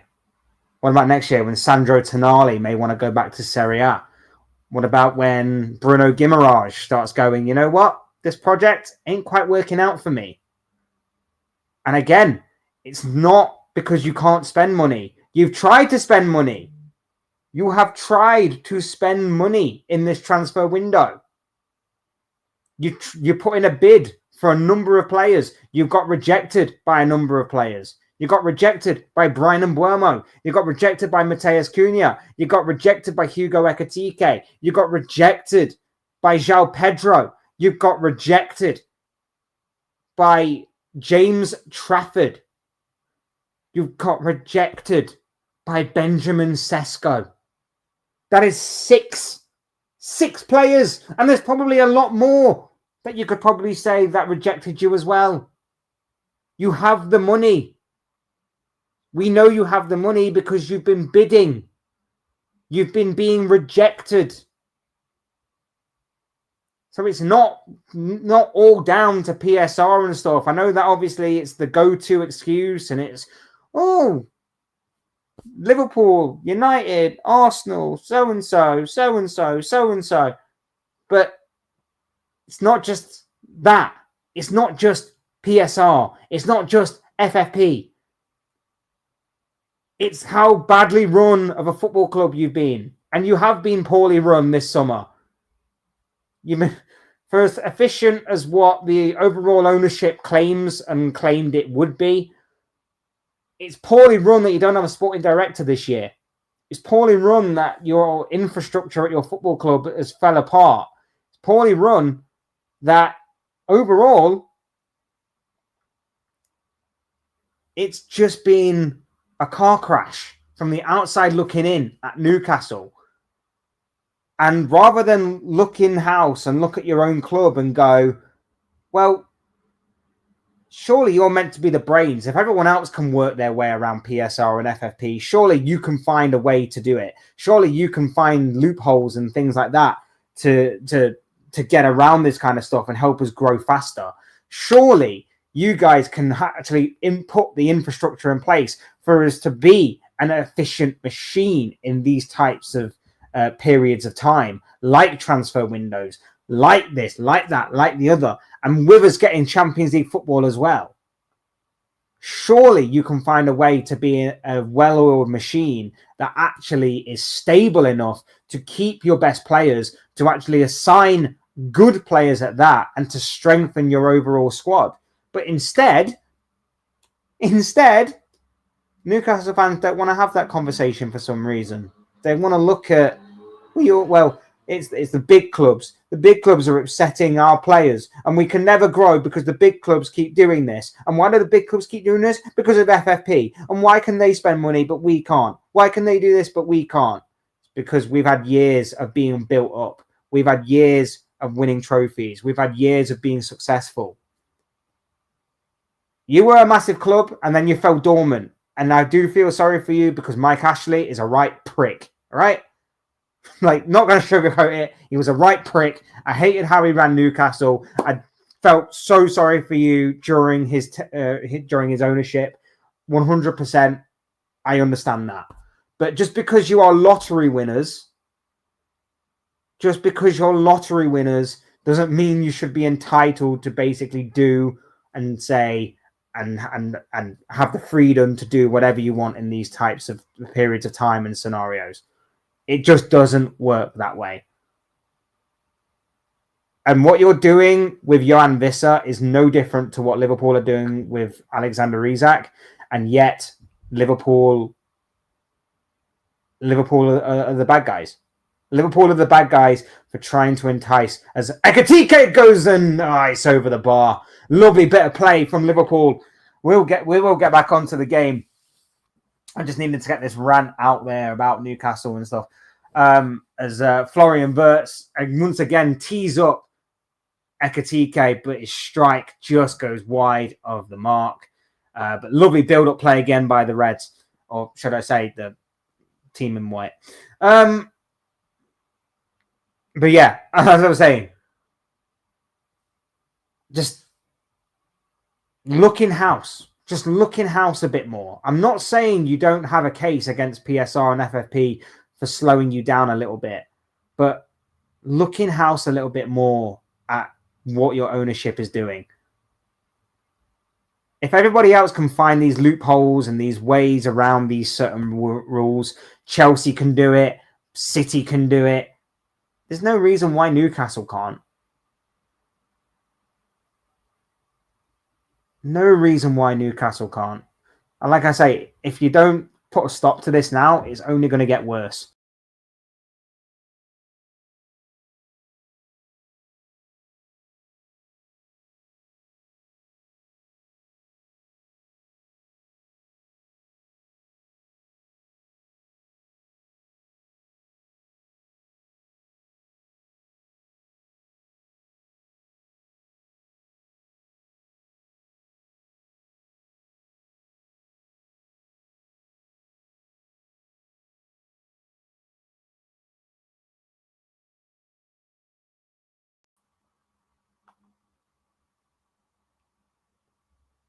That is the wrong camera.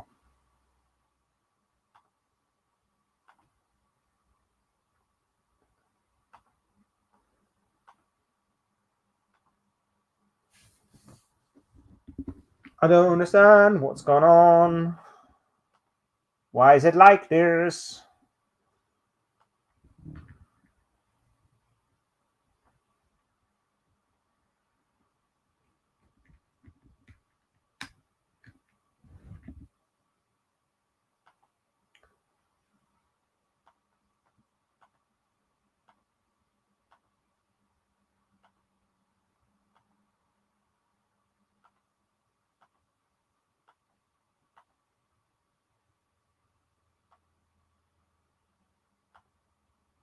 There we go. Back to normal.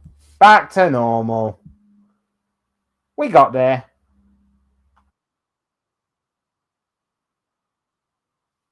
I think. We're back to normal.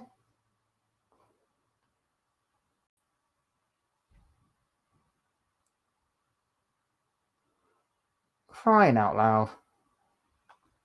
There we go. Back to normal.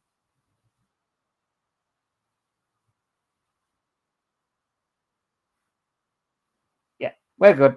We're good to go.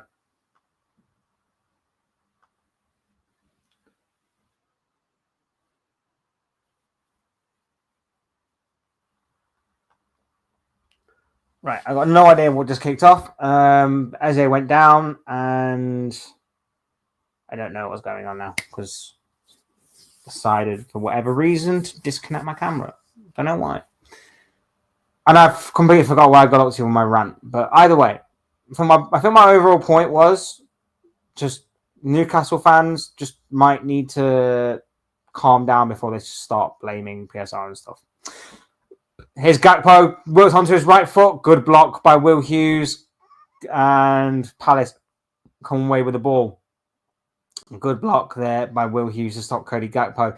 Going to be interested to see what kind of subs we bring on. I imagine we're going to give McAllister probably about half an hour to 20 minutes to half an hour. Would be good to see him get some more minutes, especially having that delayed preseason break, of course. So there's McAllister. I want to see Ngamoa. I really, really want to see Ngamoa. I just want to see more of him. I want to see more of him because he's clearly an exceptional talent.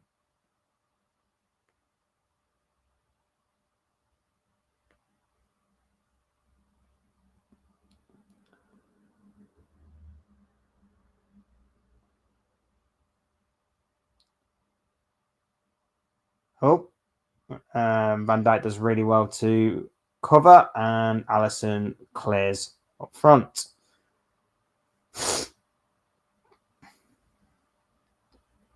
Verts brought down the defender, and it's going to be a free kick to Palace.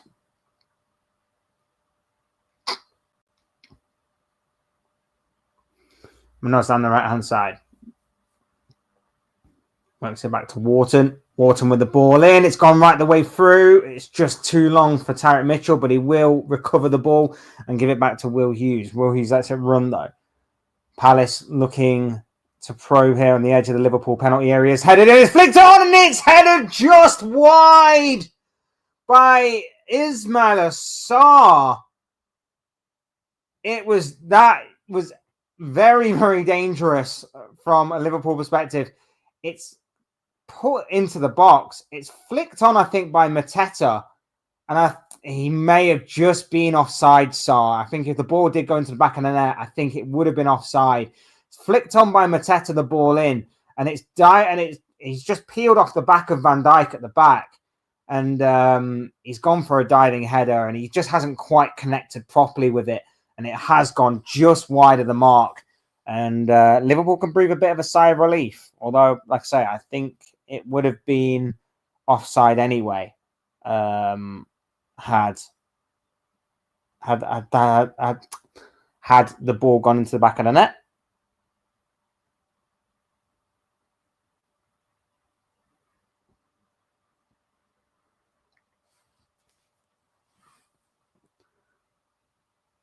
Liverpool looking to break forward again. Gakpo just loses his footing and the ball goes through to the goalkeeper, who can clear it up front and hit Mateta. Palace looking to recover the ball. And they'll recycle possession with the goalkeeper. Go long. Looking to again hit the main three up front.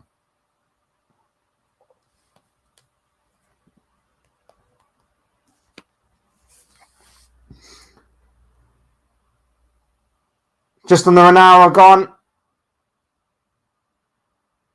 Liverpool still in the lead. 2-1 up.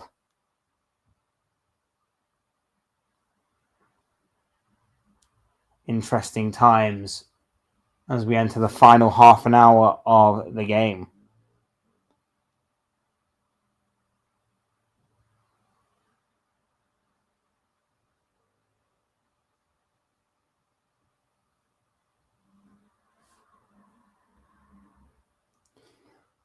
John McGinn.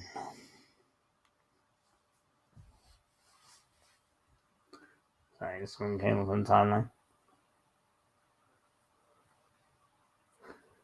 Palace have got a corner here. Adam Wharton is going over to take. Looking to equalise. Hopefully Liverpool can counter-attack, maybe. Maybe counter-attack. Maybe. Wharton puts the ball in. It's headed down. Cleared away by Konaté, and as far as Eze on the edge of the area. Swings, deflects, and is out for another corner. So Palace will get another chance as Mateta tries to gear up the Crystal Palace supporters behind the goal that they're attacking in. We'll say, seems a little harsh on Palace to not be in the Europa League. I think the case is still ongoing, isn't it? Don't know. Wharton with the ball in.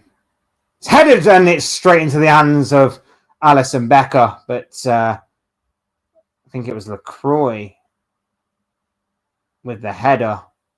Just manages to peel off and get a head onto it. Just didn't have any power or direction to beat Alisson Becker, unfortunately for him.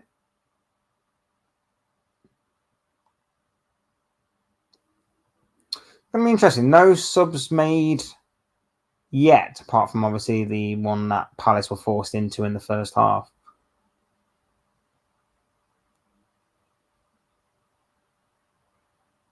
An hour played.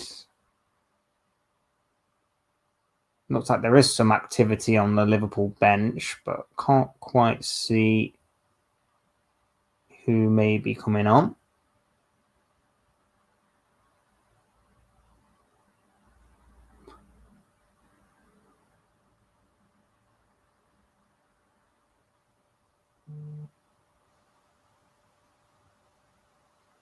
Palace looking to break forward. They've won the ball back really well. It's Eze. Goes on his left foot. Fantastic save from Alisson Becker. Fantastic save from Alisson Becker. Liverpool just got a bit too casual there. Dominic Szoboszlai caught in possession. And then suddenly Palace sprang forward in a 4v3. The ball was given to Eze. Takes it onto his left foot. Has a swipe at goal. but it's equal to it by Alisson Becker.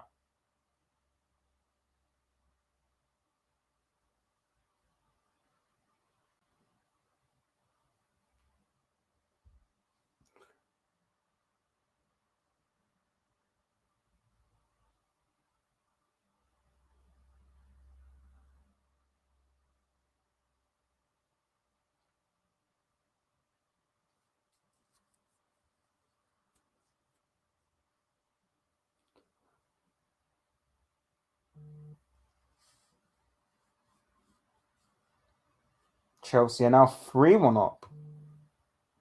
If anybody's interested, 3-1 to Chelsea. Liam Delap scored for Chelsea, the third goal, and Yusuf Fofana with the goal for AC Milan.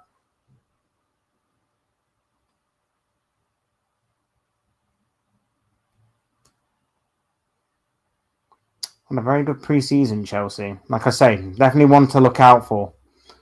Definitely a team to look out for this year, Chelsea.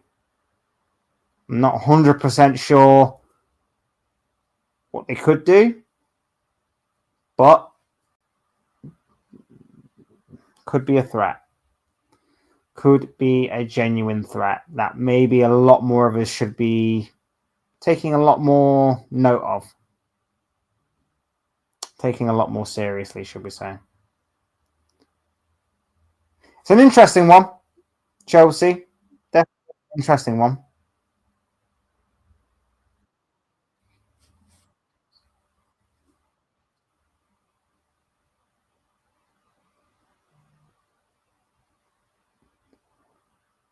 We shall see.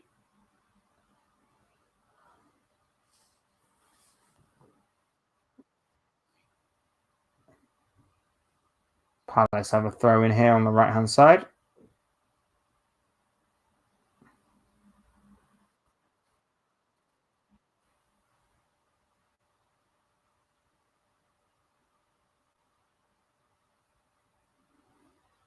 Eze dropping a little deeper. Running on the inside, finds Wharton. Wharton out to the right-hand side. I'd love Wharton at Liverpool. Cross goes in. Alisson comes out and collects. Full save. Verts claiming he was fouled. The referee says no, play on. Wharton over the top, and don't know what he was thinking of there, but Alisson can easily claim.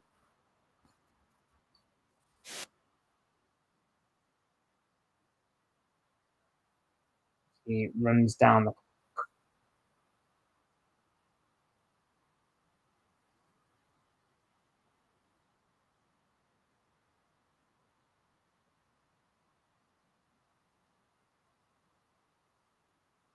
Looks like McAllister is going to be coming on. Just getting sorted. So come on, just get the pads in.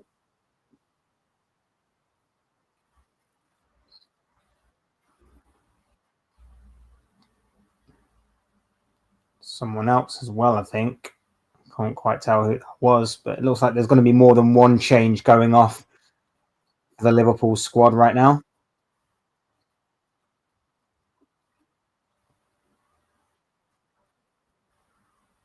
Liverpool just lost a bit of momentum here, being a bit sloppy, not quite gelling and clicking as good as it was. But always a chance to spring into gear very, very soon. Nice little ball to Salah there. Will Hughes gets back and manages to win a free kick. Salah's not been great. I'll say it. Salah's not been great in this game. Like, it hasn't needed to so far. Like, we are winning.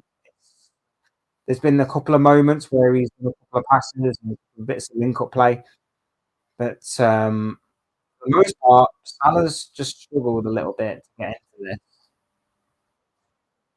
And I think you're going to find that a lot this season. I think a lot of teams may, at the beginning of the season especially, may they may still have that kind of Salah fear, and it may benefit other areas of the team. So the likes of Gakpo on the other side might thrive because teams are focusing mainly on Salah rather than him. And Verts may also thrive because from a different position, they're still again focusing on Salah rather than him. But if he's patient, Salah may be okay. Salah may be okay.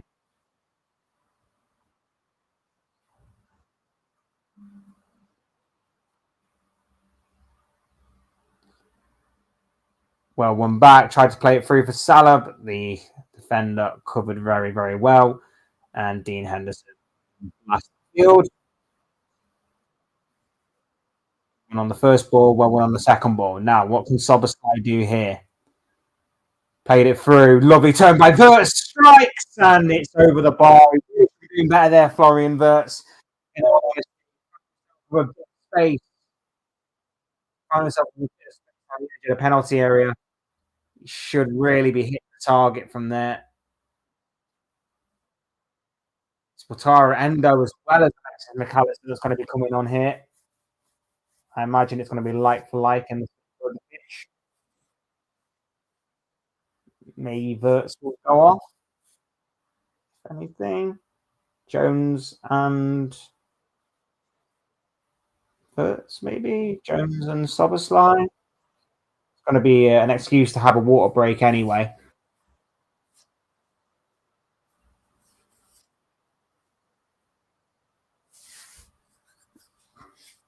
Yeah, water break for everybody.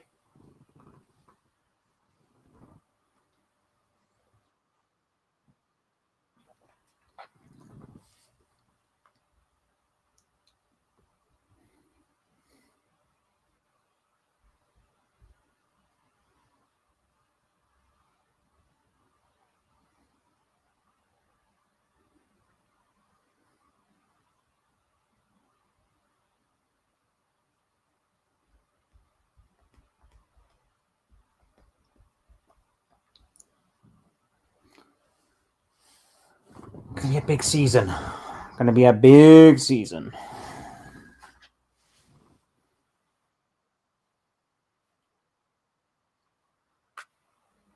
Just replaying the goals as we go for this water break. Lovely goal by Ekatike. Well taken penalty from Mateta.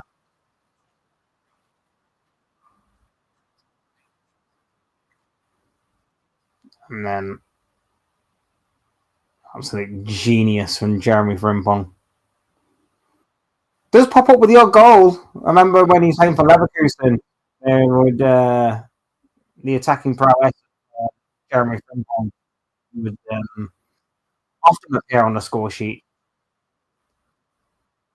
Ekatike is the man to be replaced. Ekatike and Jones off for McAllister and Endo. So you would imagine that Vert's probably going to go into that false 9 position. It's interesting that. Hopefully there's nothing wrong with Ekatike in terms of an injury or anything. Hopefully it's just tactical.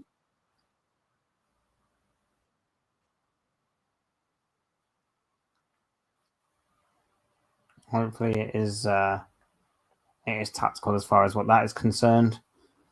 Although they are focusing on him.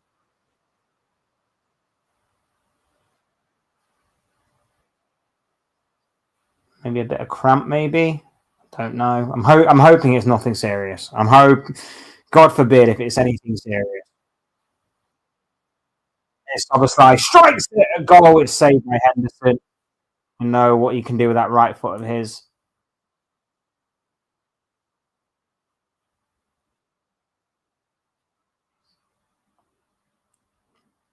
Not to find the back of the net this time. Yeah, fingers crossed everything's okay with Hugo Ekatike.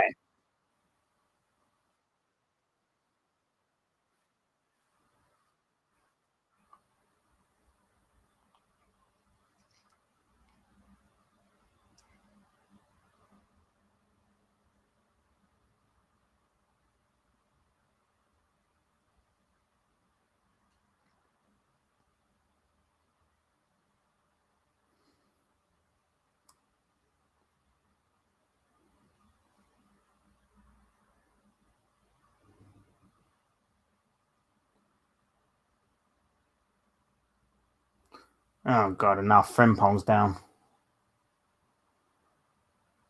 Oh no. Smacking the ground, so it doesn't look good. Don't look good.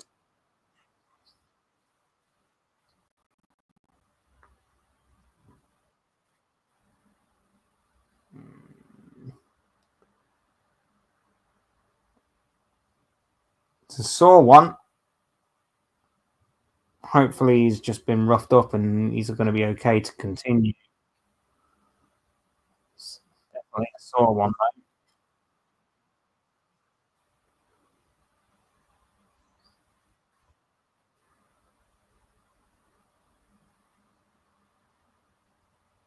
Oh, I just saw that. Beautiful. Jeremy Frimpong's goal apparently was on the 20th minute and the 20th second.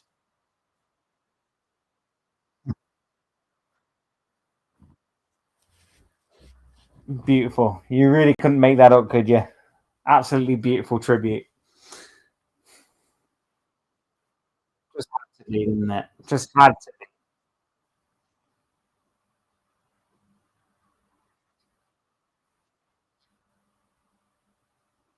I think he's okay for Frimpong, by the way. I think he's back to his feet and all looking good.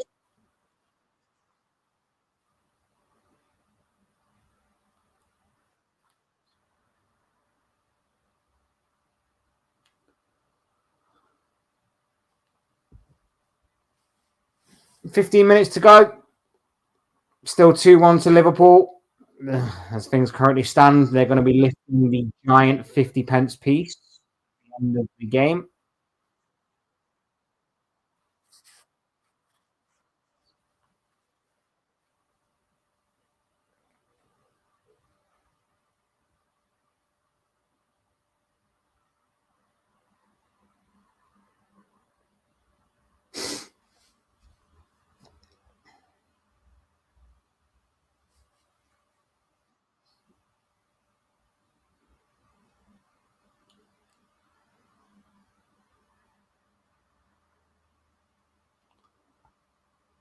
Palace, though, still probing, still looking to obviously equalise.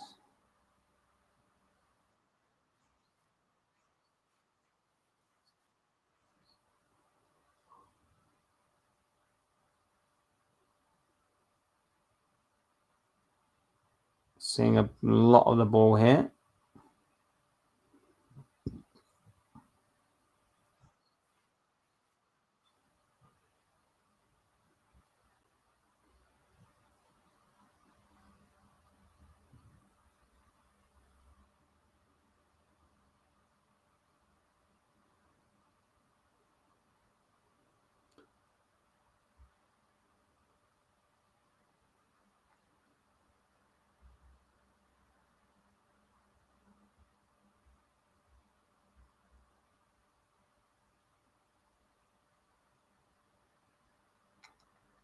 Palace deals with the threat of Saab. Out for a Palace throw-in, though. Taken quickly.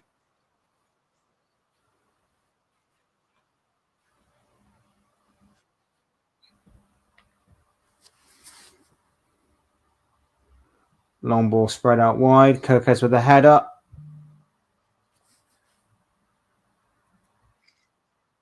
Play through and somehow through. It's 2-2.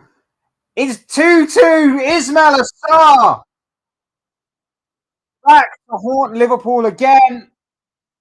And I've got no idea how that happened because Liverpool were just, they weren't exactly in possession, they weren't exactly in control. But all of a sudden, he walked through and he's through on goal.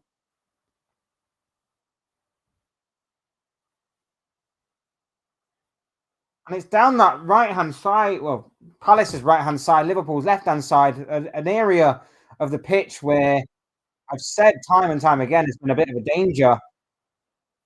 And looking here, maybe it was a foul on Gakpo in the build-up. Yeah, I've seen them given, but then again, I think it's right to be continued. show of strength from Will Hughes, and all of a sudden, it's a simple ball through for Ismail Assar, and it's a well taken finish past Alisson Becker. Very simple, very easy, frustrating from a Liverpool perspective. Um, yeah, annoying. Annoying is the word.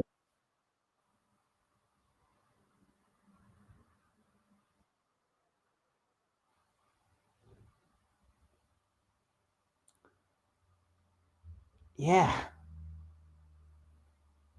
Uh, is what it is.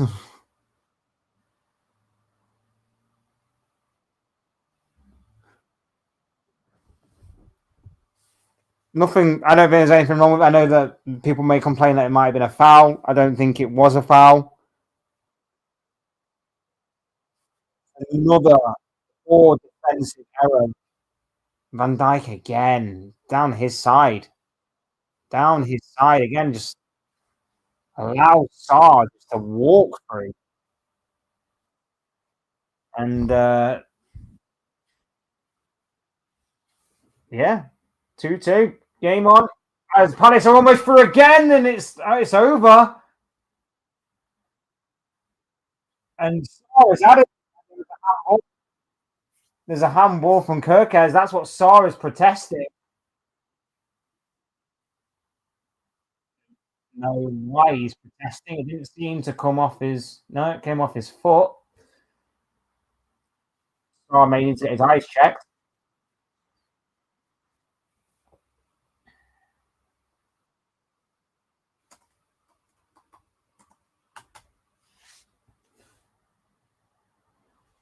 But it makes the final 10 minutes interesting. Crystal Palace 2, Liverpool 2.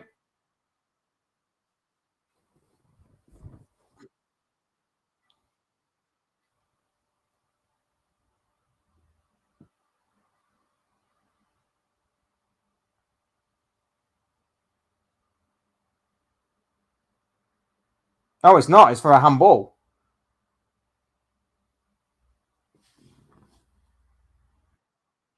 Oh, not a handball on Kirkez. Handball on McAllister. I think it's been cleared, though. I think it's been cleared.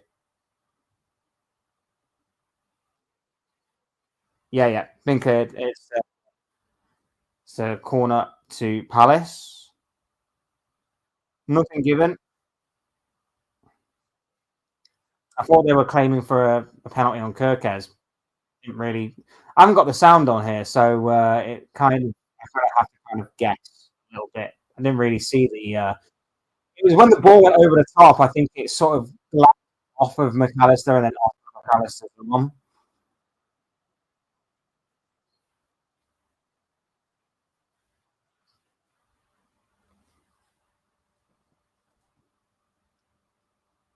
Harvey Elliott now coming on for Liverpool.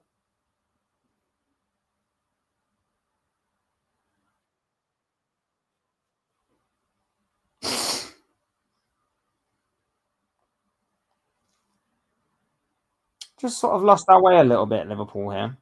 Like I say, even before the goal, we just sort of lost a little bit of momentum. Mentioned it in the ball.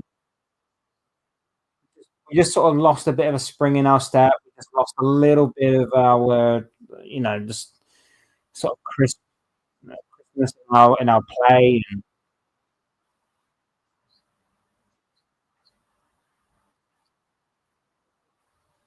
it's it was just a bit annoying as Endo tries to go through, but it stops, and Liverpool can pick up the possession and go again as the ball goes out to Kirkez.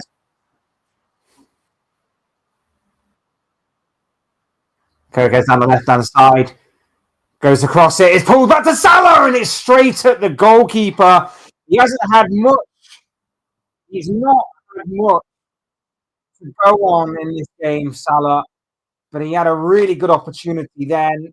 He didn't quite catch it as well as he would have liked, but straight at the goalkeeper and well held by Dean Henderson. And yeah, it's still 2-2.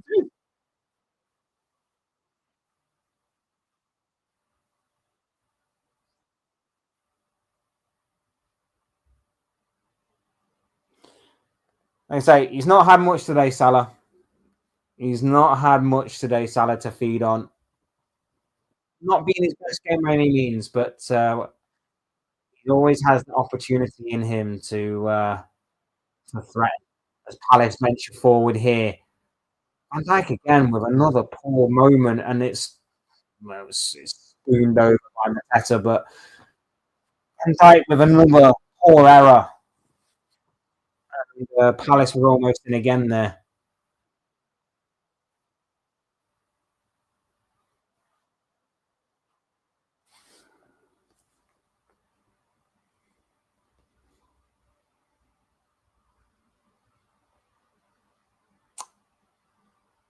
I think this is probably just proof that defense needs a bit of a bit of a bit of a look, a bit of a look, bit of a look in strengthening.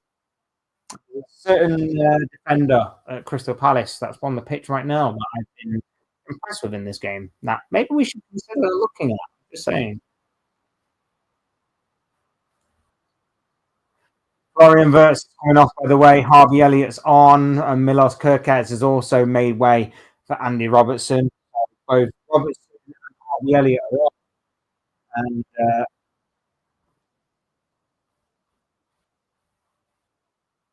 yeah, are on, and Kerkez and Wirtz are off. Wonder if it's Salah up front now, or Gakpo up front, or is Harvey Elliott going up front?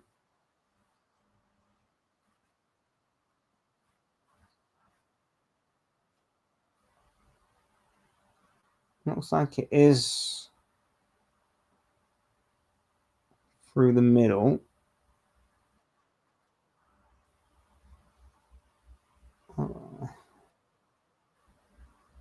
Interesting to see how this one lines up. Could even be two up front right now. See how things break when we'll see how things go when when things even out. Mm.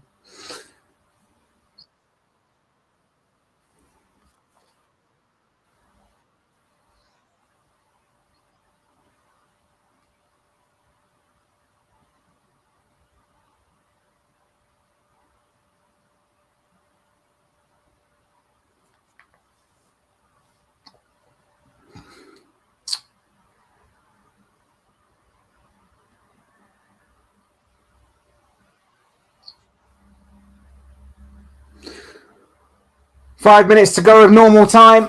Then plus whatever is going to be going on with injury time.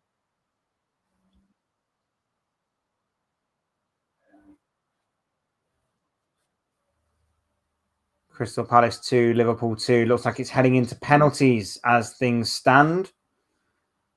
There's Harvey Elliott picks up the ball here.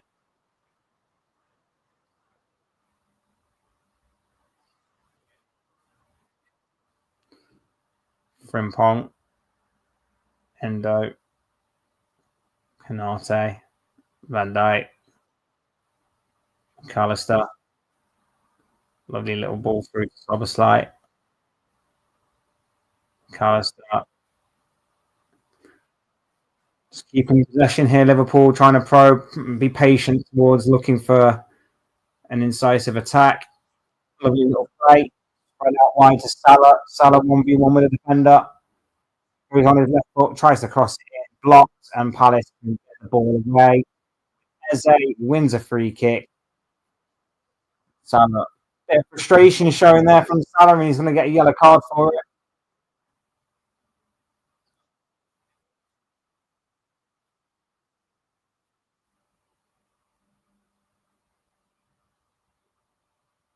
It's probably the first yellow card he's actually picked up that's not involved in taking his shirt off to celebrate at Old Trafford.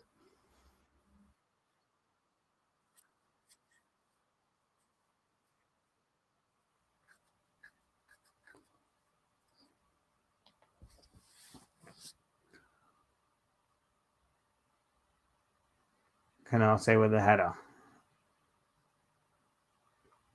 Good play from Harvey Elliott. Well battled and well won by Harvey Elliott.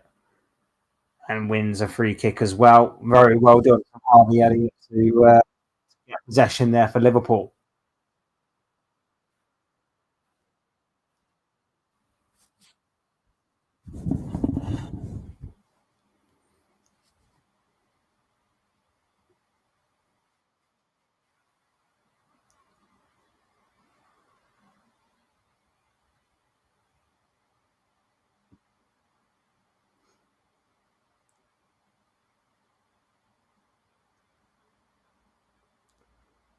Liverpool just keeping possession here. Ball gets spread out wide. Lovely take from Frimpong trying to get past the defender. He does. Harvey Elliott and Canate back again to recycle possession. Try to play the ball through from Robertson, cut out, and Palace get the ball away, and they win a free kick for a handball from Robertson.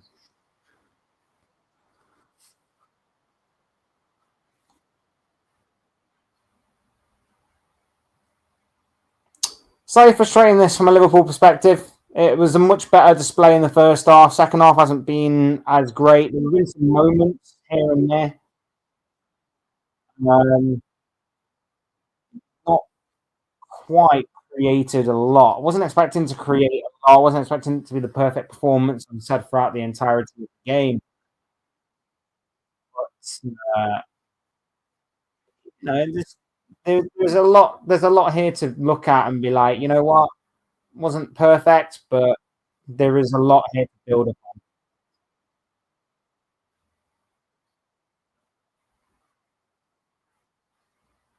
Definitely a lot to build upon.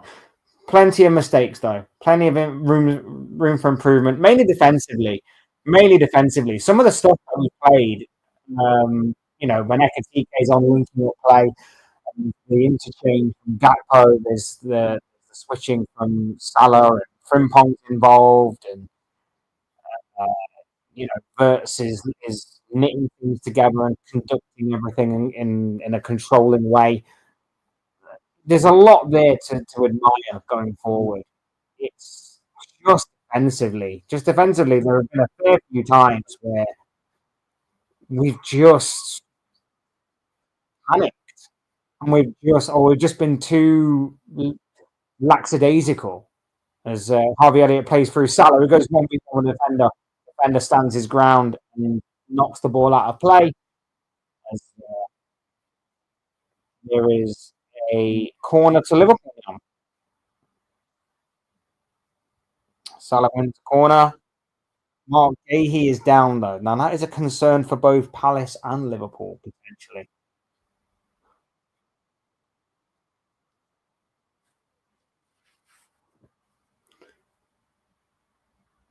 But he seems to be. He's back on his feet. He's just stretching. Maybe it's a bit of cramp. Maybe it's some cramp. Still pre-season. Of course. Harvey Elliott is going to take the corner when he is available and available to do so.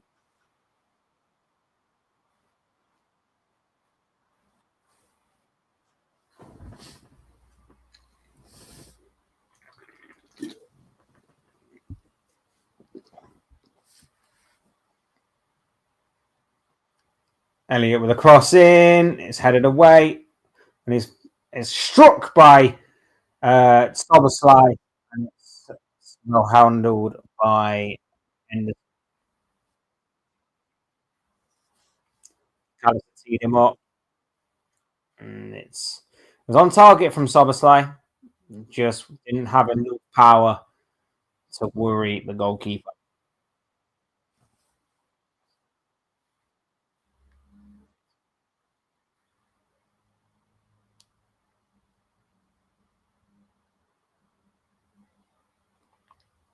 Mark Gay's gone down again.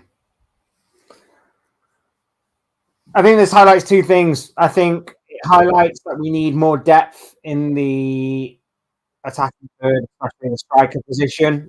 So we need to go proper in on Isaac, and defensively,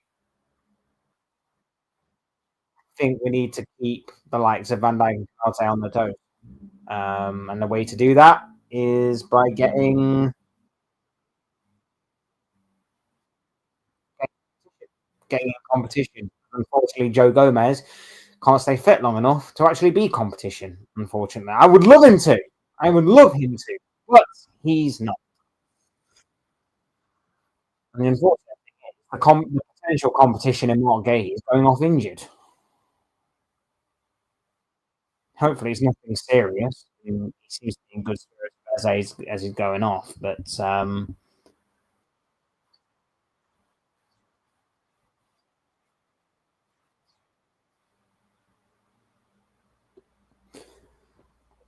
fingers crossed it's nothing too serious for Gay. Whether he's going to be a Liverpool player or not. Hopefully, back on the pitch ASAP. We are 2 minutes away from a penalty shootout. Ballum, I know you didn't want it, but it looks like it's going to happen.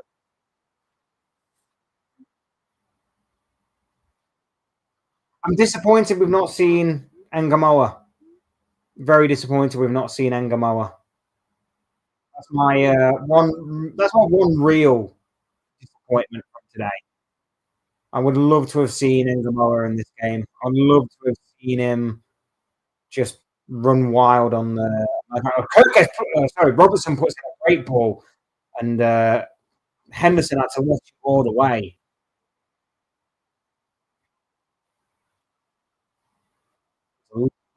Ball looking for Salah. It just was a little too ahead, and yeah, got there before it. But well played nonetheless as Liverpool win a throw in. But yeah, that's my one major disappointment. My one major disappointment is I would have liked to have seen Nkomo today.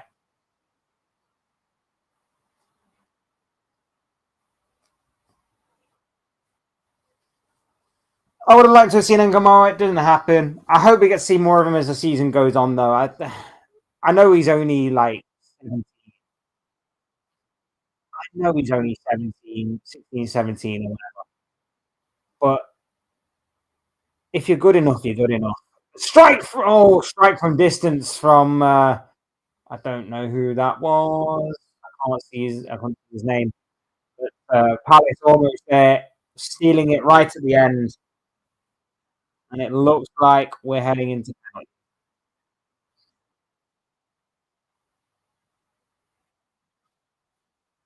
Heading into penalties. Finished 2-2. Entertaining game.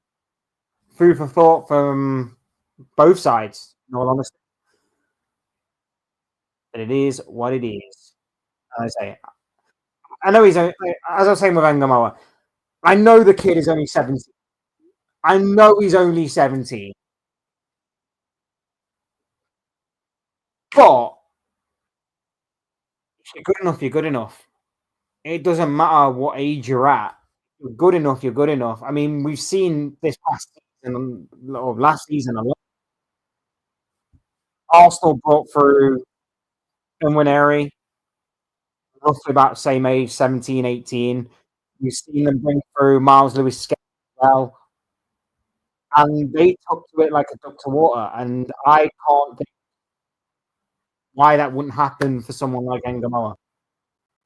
Um, I know it's not. I know it doesn't work out for everybody like that, and I know that obviously he still needs to be protected and well looked after, and I 100% get that. If you're good enough, you're good enough, and I think he is probably good enough to to have more minutes, have more opportunities this season, and that's what I'm hoping for because I know we are looking to improve in our forward options. I know we are looking at a winger as well as a striker, but we obviously don't get a left winger. There is a space there that needs competition. And as good as what Gakpo can be, as good as what Gakpo was for his last season, you need to keep him on the toes because they can't go into a season in which they think, right, well, my main competition's gone, so I'm nailed down to start. This is my place, and it doesn't matter how poorly I play, I'm going to be playing every week because no one else can play here. And I know that we can play Soboslai there, and I know that we can play Burt there. I know there are a couple of different options in terms of a left winger, but for me, you play a natural left winger there, and you stand a better chance of winning because you're not dragging someone else out of position to play in a position where you're probably going to get an average performance. And you know, I say I think Engamo could be a one. I think he could provide that X factor almost that not a lot of Premier League defenders are going to be liking that. Not a lot of Premier League defenders are going to be enjoying against someone who's going to have the freedom to run and sprint and trick his way beyond them. And that's exactly what Engamona would possess. He'd possess a bit of unpredictability, a different sort of to what he has. So yeah, I would like to see more of him. Basically, I think that's what I'm trying to get at. I would like to see more of Rio Engamoa going forward, just because I think he can terrorize some defenders, and I don't think defenders are used to wingers not really taking them on as much these days. Every now and again, you'll get one or two, but mostly defenders are looking at the wingers and going, "You're going to cut inside, you're going to lay the ball off, or you're going to cut inside and you're going to try and bend one around me." Very rare that they go, "You're going to take me on, aren't you? You're going to try and put the ball through my legs and then you're gone. You're going to try and put the ball past me and then you're gone. You're going to try and dribble past me and you're gone." Is what it is. Anyway, penalty shootout time. Penalty shootout time, ladies and gentlemen. Alisson Becker in the Liverpool goal. Dean Henderson in the Crystal Palace goal. You kind of go this way. You kind of want to win it, don't you? It would be nice to win, like I mentioned earlier. But if we don't win it, it's not the end of the world. It'd be annoying, yes, but it's not something to kind of lose your heads over. There are some good moments today. There were some bad moments. Highlights where our squad currently is right now. I think it was a big learning step. I think it was a big learning step. I know it sounds like I'm being media trained and giving a post my yeah, it's genuinely the case. It's genuinely the case. Big learning step today.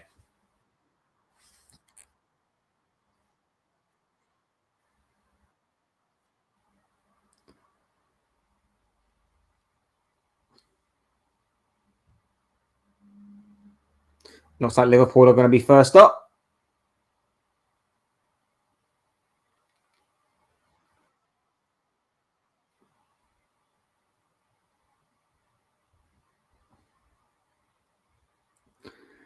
And of course, it's Mohamed Salah.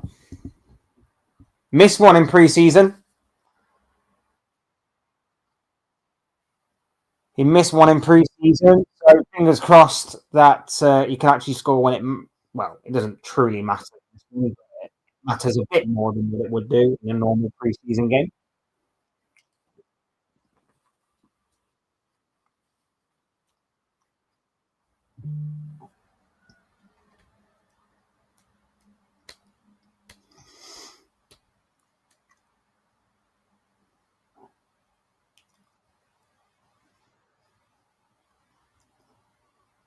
Salah steps up and smashes it over the bar. We may need to take penalties off him. Caps off what has been a poor performance from Mohamed Salah. He's blasted it over.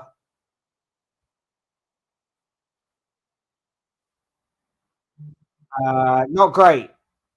Not great from the Egyptian king. Um, yeah, not great at all. And now Jean-Philippe Mateta to strike first blood for Crystal Palace. He scored one already. He steps up and he beats Alisson Becker to make it 1-0 Palace in the shootout. Alisson went the right way, but it was perfectly in the corner by the striker. And Palace strike first blood in this penalty shootout. Very well taken penalty right in the corner. And yeah, Palace have got the advantage. Palace have the advantage. Alexis McAllister is up next.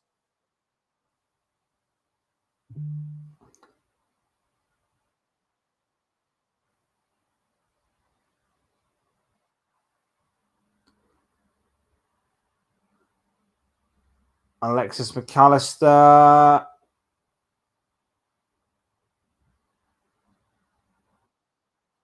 Saved! It's saved from Henderson. What the hell is going on here? Oh dear. Oh dear. Dean Henderson has just saved from Alexis McAllister. May need to work on our penalties as well, guys. That might be that might have been a good place to score. Oh dear. Right. Two. That's two misses. A chance to go 2-0 up. Massive moment this as Eberechi Eze steps up for Crystal Palace.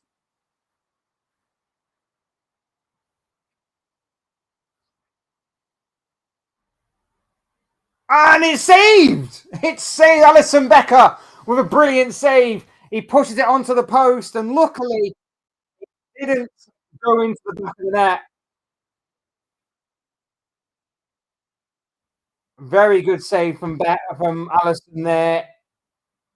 He tried a little stutter. He tried to run up. They're trying to look to see if Alisson was off his line. I think he's just about on his line when the ball was kicked.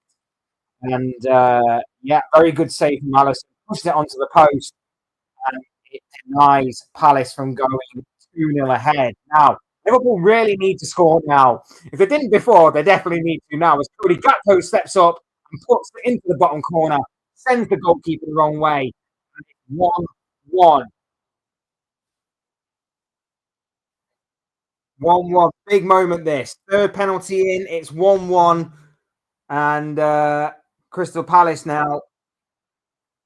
Big big moment for the Crystal Palace taker, penalty taker. He's got an opportunity to make it 2-1. He's got an opportunity to make it 2-1 here. I don't even know who it is taking. Can't quite see the sunlight. It's blocking the camera.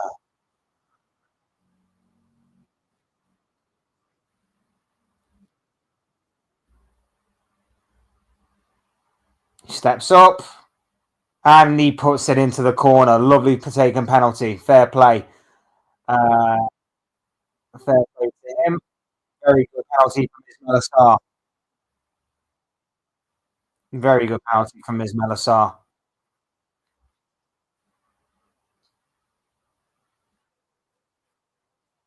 Alisson again though, he got the right way, Alisson. He just right in the corner. Right in the corner. Very good penalty. So pressure's back on Liverpool again. Got to keep up the pressure. Can't afford to miss. And it's Harvey Elliott.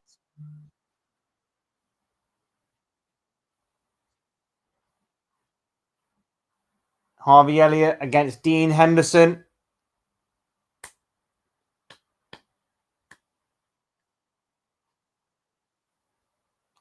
Elliott steps up. And it's saved. It's another poor penalty. We are shocking from penalty shootouts. We are shocking from penalty shootouts. It's not. Last time we were obviously in one, Champions League. That was Donnarumma that day. It's Dean Henderson today. Poor from us. And now Palace have a chance to win it. Palace have the opportunity to win here, and it's Souza steps up, and he's missed. He's now made. These are some poor penalties. He smacked it against the crossbar, and Liverpool have another opportunity.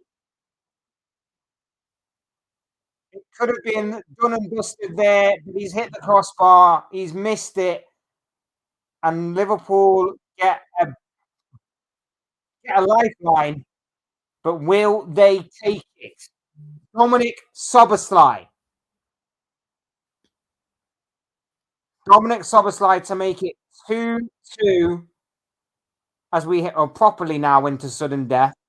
Miss and Liverpool are out. Score and Liverpool have an opportunity of still winning this competition. Szoboszlai steps up, smashes it into the top corner. That's how you take a penalty. Lovely stuff from Dominic Szoboszlai.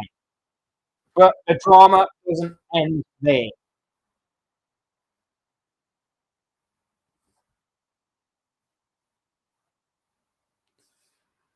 Drama doesn't end there. This has to be a miss. Otherwise, if it goes in, Palace are victorious.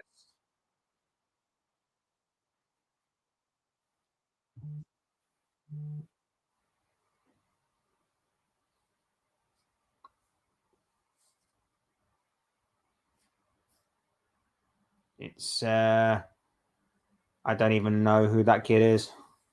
I genuinely don't know who the kid is. Steps up, left-footed, smashes it into the top corner. Fair play, well taken penalty. Palace are your Community Shield winners for 2025.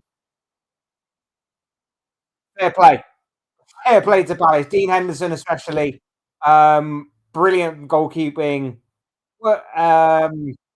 Yeah, the hero of the penalty shootout, and obviously the kid at the end. I'm not entirely sure who he is. I genuinely don't know his name. That's not a big or anything. I don't think I've ever seen him play, in all honesty. But yeah, brilliant stuff from Palace. Brilliant stuff from Palace. They are your Community Shield winners for 2025.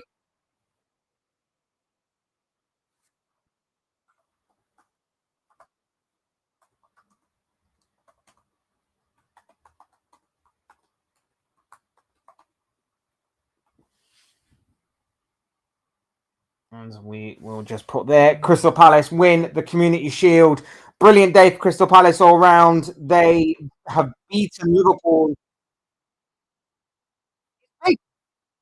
Palace is fantastic for Palace. It's annoying for Liverpool. Annoying for Liverpool considering that we led twice in the game and we just didn't obviously get across the finish line. But it's not the end of the world. It's not the end of the world. And there are some good moments. There are some very good moments throughout the entirety of the game. Hugo Ekitike gets on the score sheet. Jeremy Frimpong gets on the score sheet. Florian Wirtz with an assist. Some good interchange and some good play from our forward line. That was pretty good. But there were some poor moments. Mohamed Salah had a bit of a stinker, in all honesty. Our defence was shaky at best. I think that's the nicest way to there were just some moments that weren't great. There was just some moments that were pretty poor.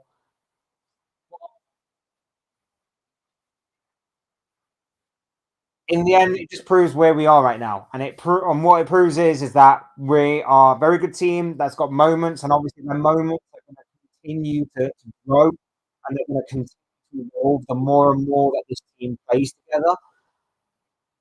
But there are key areas where we lack strength and depth.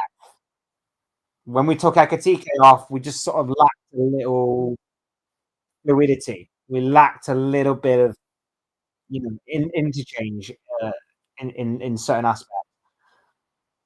Um, so we do lack there, and hopefully that problem will be answered in a large portion with hopefully the signing of Alexander Isak. We lack and we struggle in the defensive areas as well. We need to definitely strengthen there. There are a couple of areas. There are a couple of moments, a couple of areas, but it's a good indicator of where we're at. It's a good indicator of where we're at. It's a good indicator of what's happening. And you know what? Fair play to Crystal Palace. Hopefully, they stayed in the game. They played very, very well. They were strong defensively, and you know what? They took their chances when they came to them. When they came to them, they took their chances very, very well. Annoying as it is, as annoying as it is to use. You can choose to lose this one. It's not the be all and end all. It's not the end of the world. Rival fans will banter Liverpool tonight, as I'm sure they will, and they have a right to do so. Like it's I'm sure they will. They'll go on and banter us because the Community Shield would only mean something if we lost. Doesn't mean anything if we would have won it. Um, yeah, it is what it is. And fair play to Crystal Palace. Like I say, Dean Henderson in the penalty shootout was brilliant. He had his game plan. He he'd done his homework, shall we say? He was absolutely brilliant. There were a couple of poor penalties in there, mixed in with some couple of really good ones. Actually, the one was actually very, very good. Yeah, there's definitely a lot to digest from that. There's definitely a lot to look at. There's definitely a lot to be excited by, optimistic by, especially from a Liverpool perspective. And there's definitely a lot that we can look at and go, we need to improve. We need to look at and we need to improve, whether it be from the standpoint of the players that we already have, or whether it be from the standpoint of the players that we need to bring in.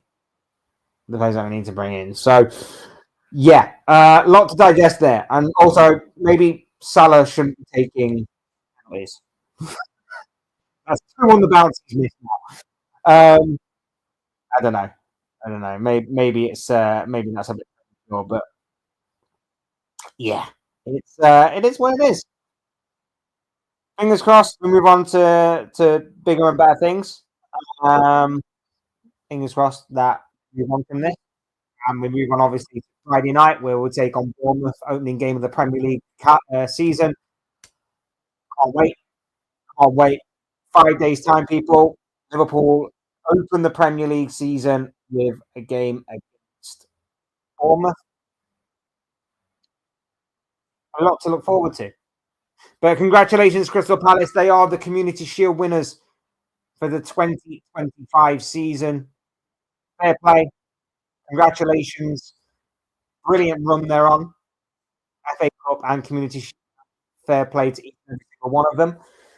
And yeah, we move on. We move on from here. Thanks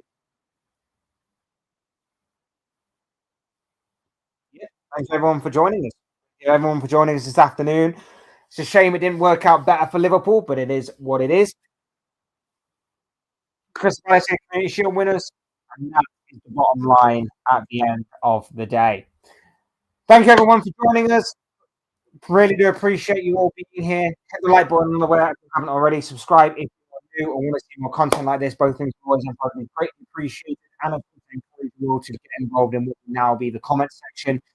Use and abuse that section, people. Talk to me on what you thought was good about Liverpool today, what you thought was bad about Liverpool, about Palace, what you liked, what you disliked about Palace, and all about the game and everything else that goes along with it. I'd love to hear your thoughts, comments, opinions, predictions, feelings, whatever you want to call it, down below in that comment section. Otherwise, thanks everyone for joining me. Thank you for all your support. It really does mean a lot. I can't honestly thank you enough for the support that you give the channel and myself. It really, really does mean the world. I can't thank you enough. Ivan Fletch, this has been the Fletch Talks live stream / along. I will see you all again soon in another video, live stream, or whatever it may be. Cheers everyone. Thanks everyone.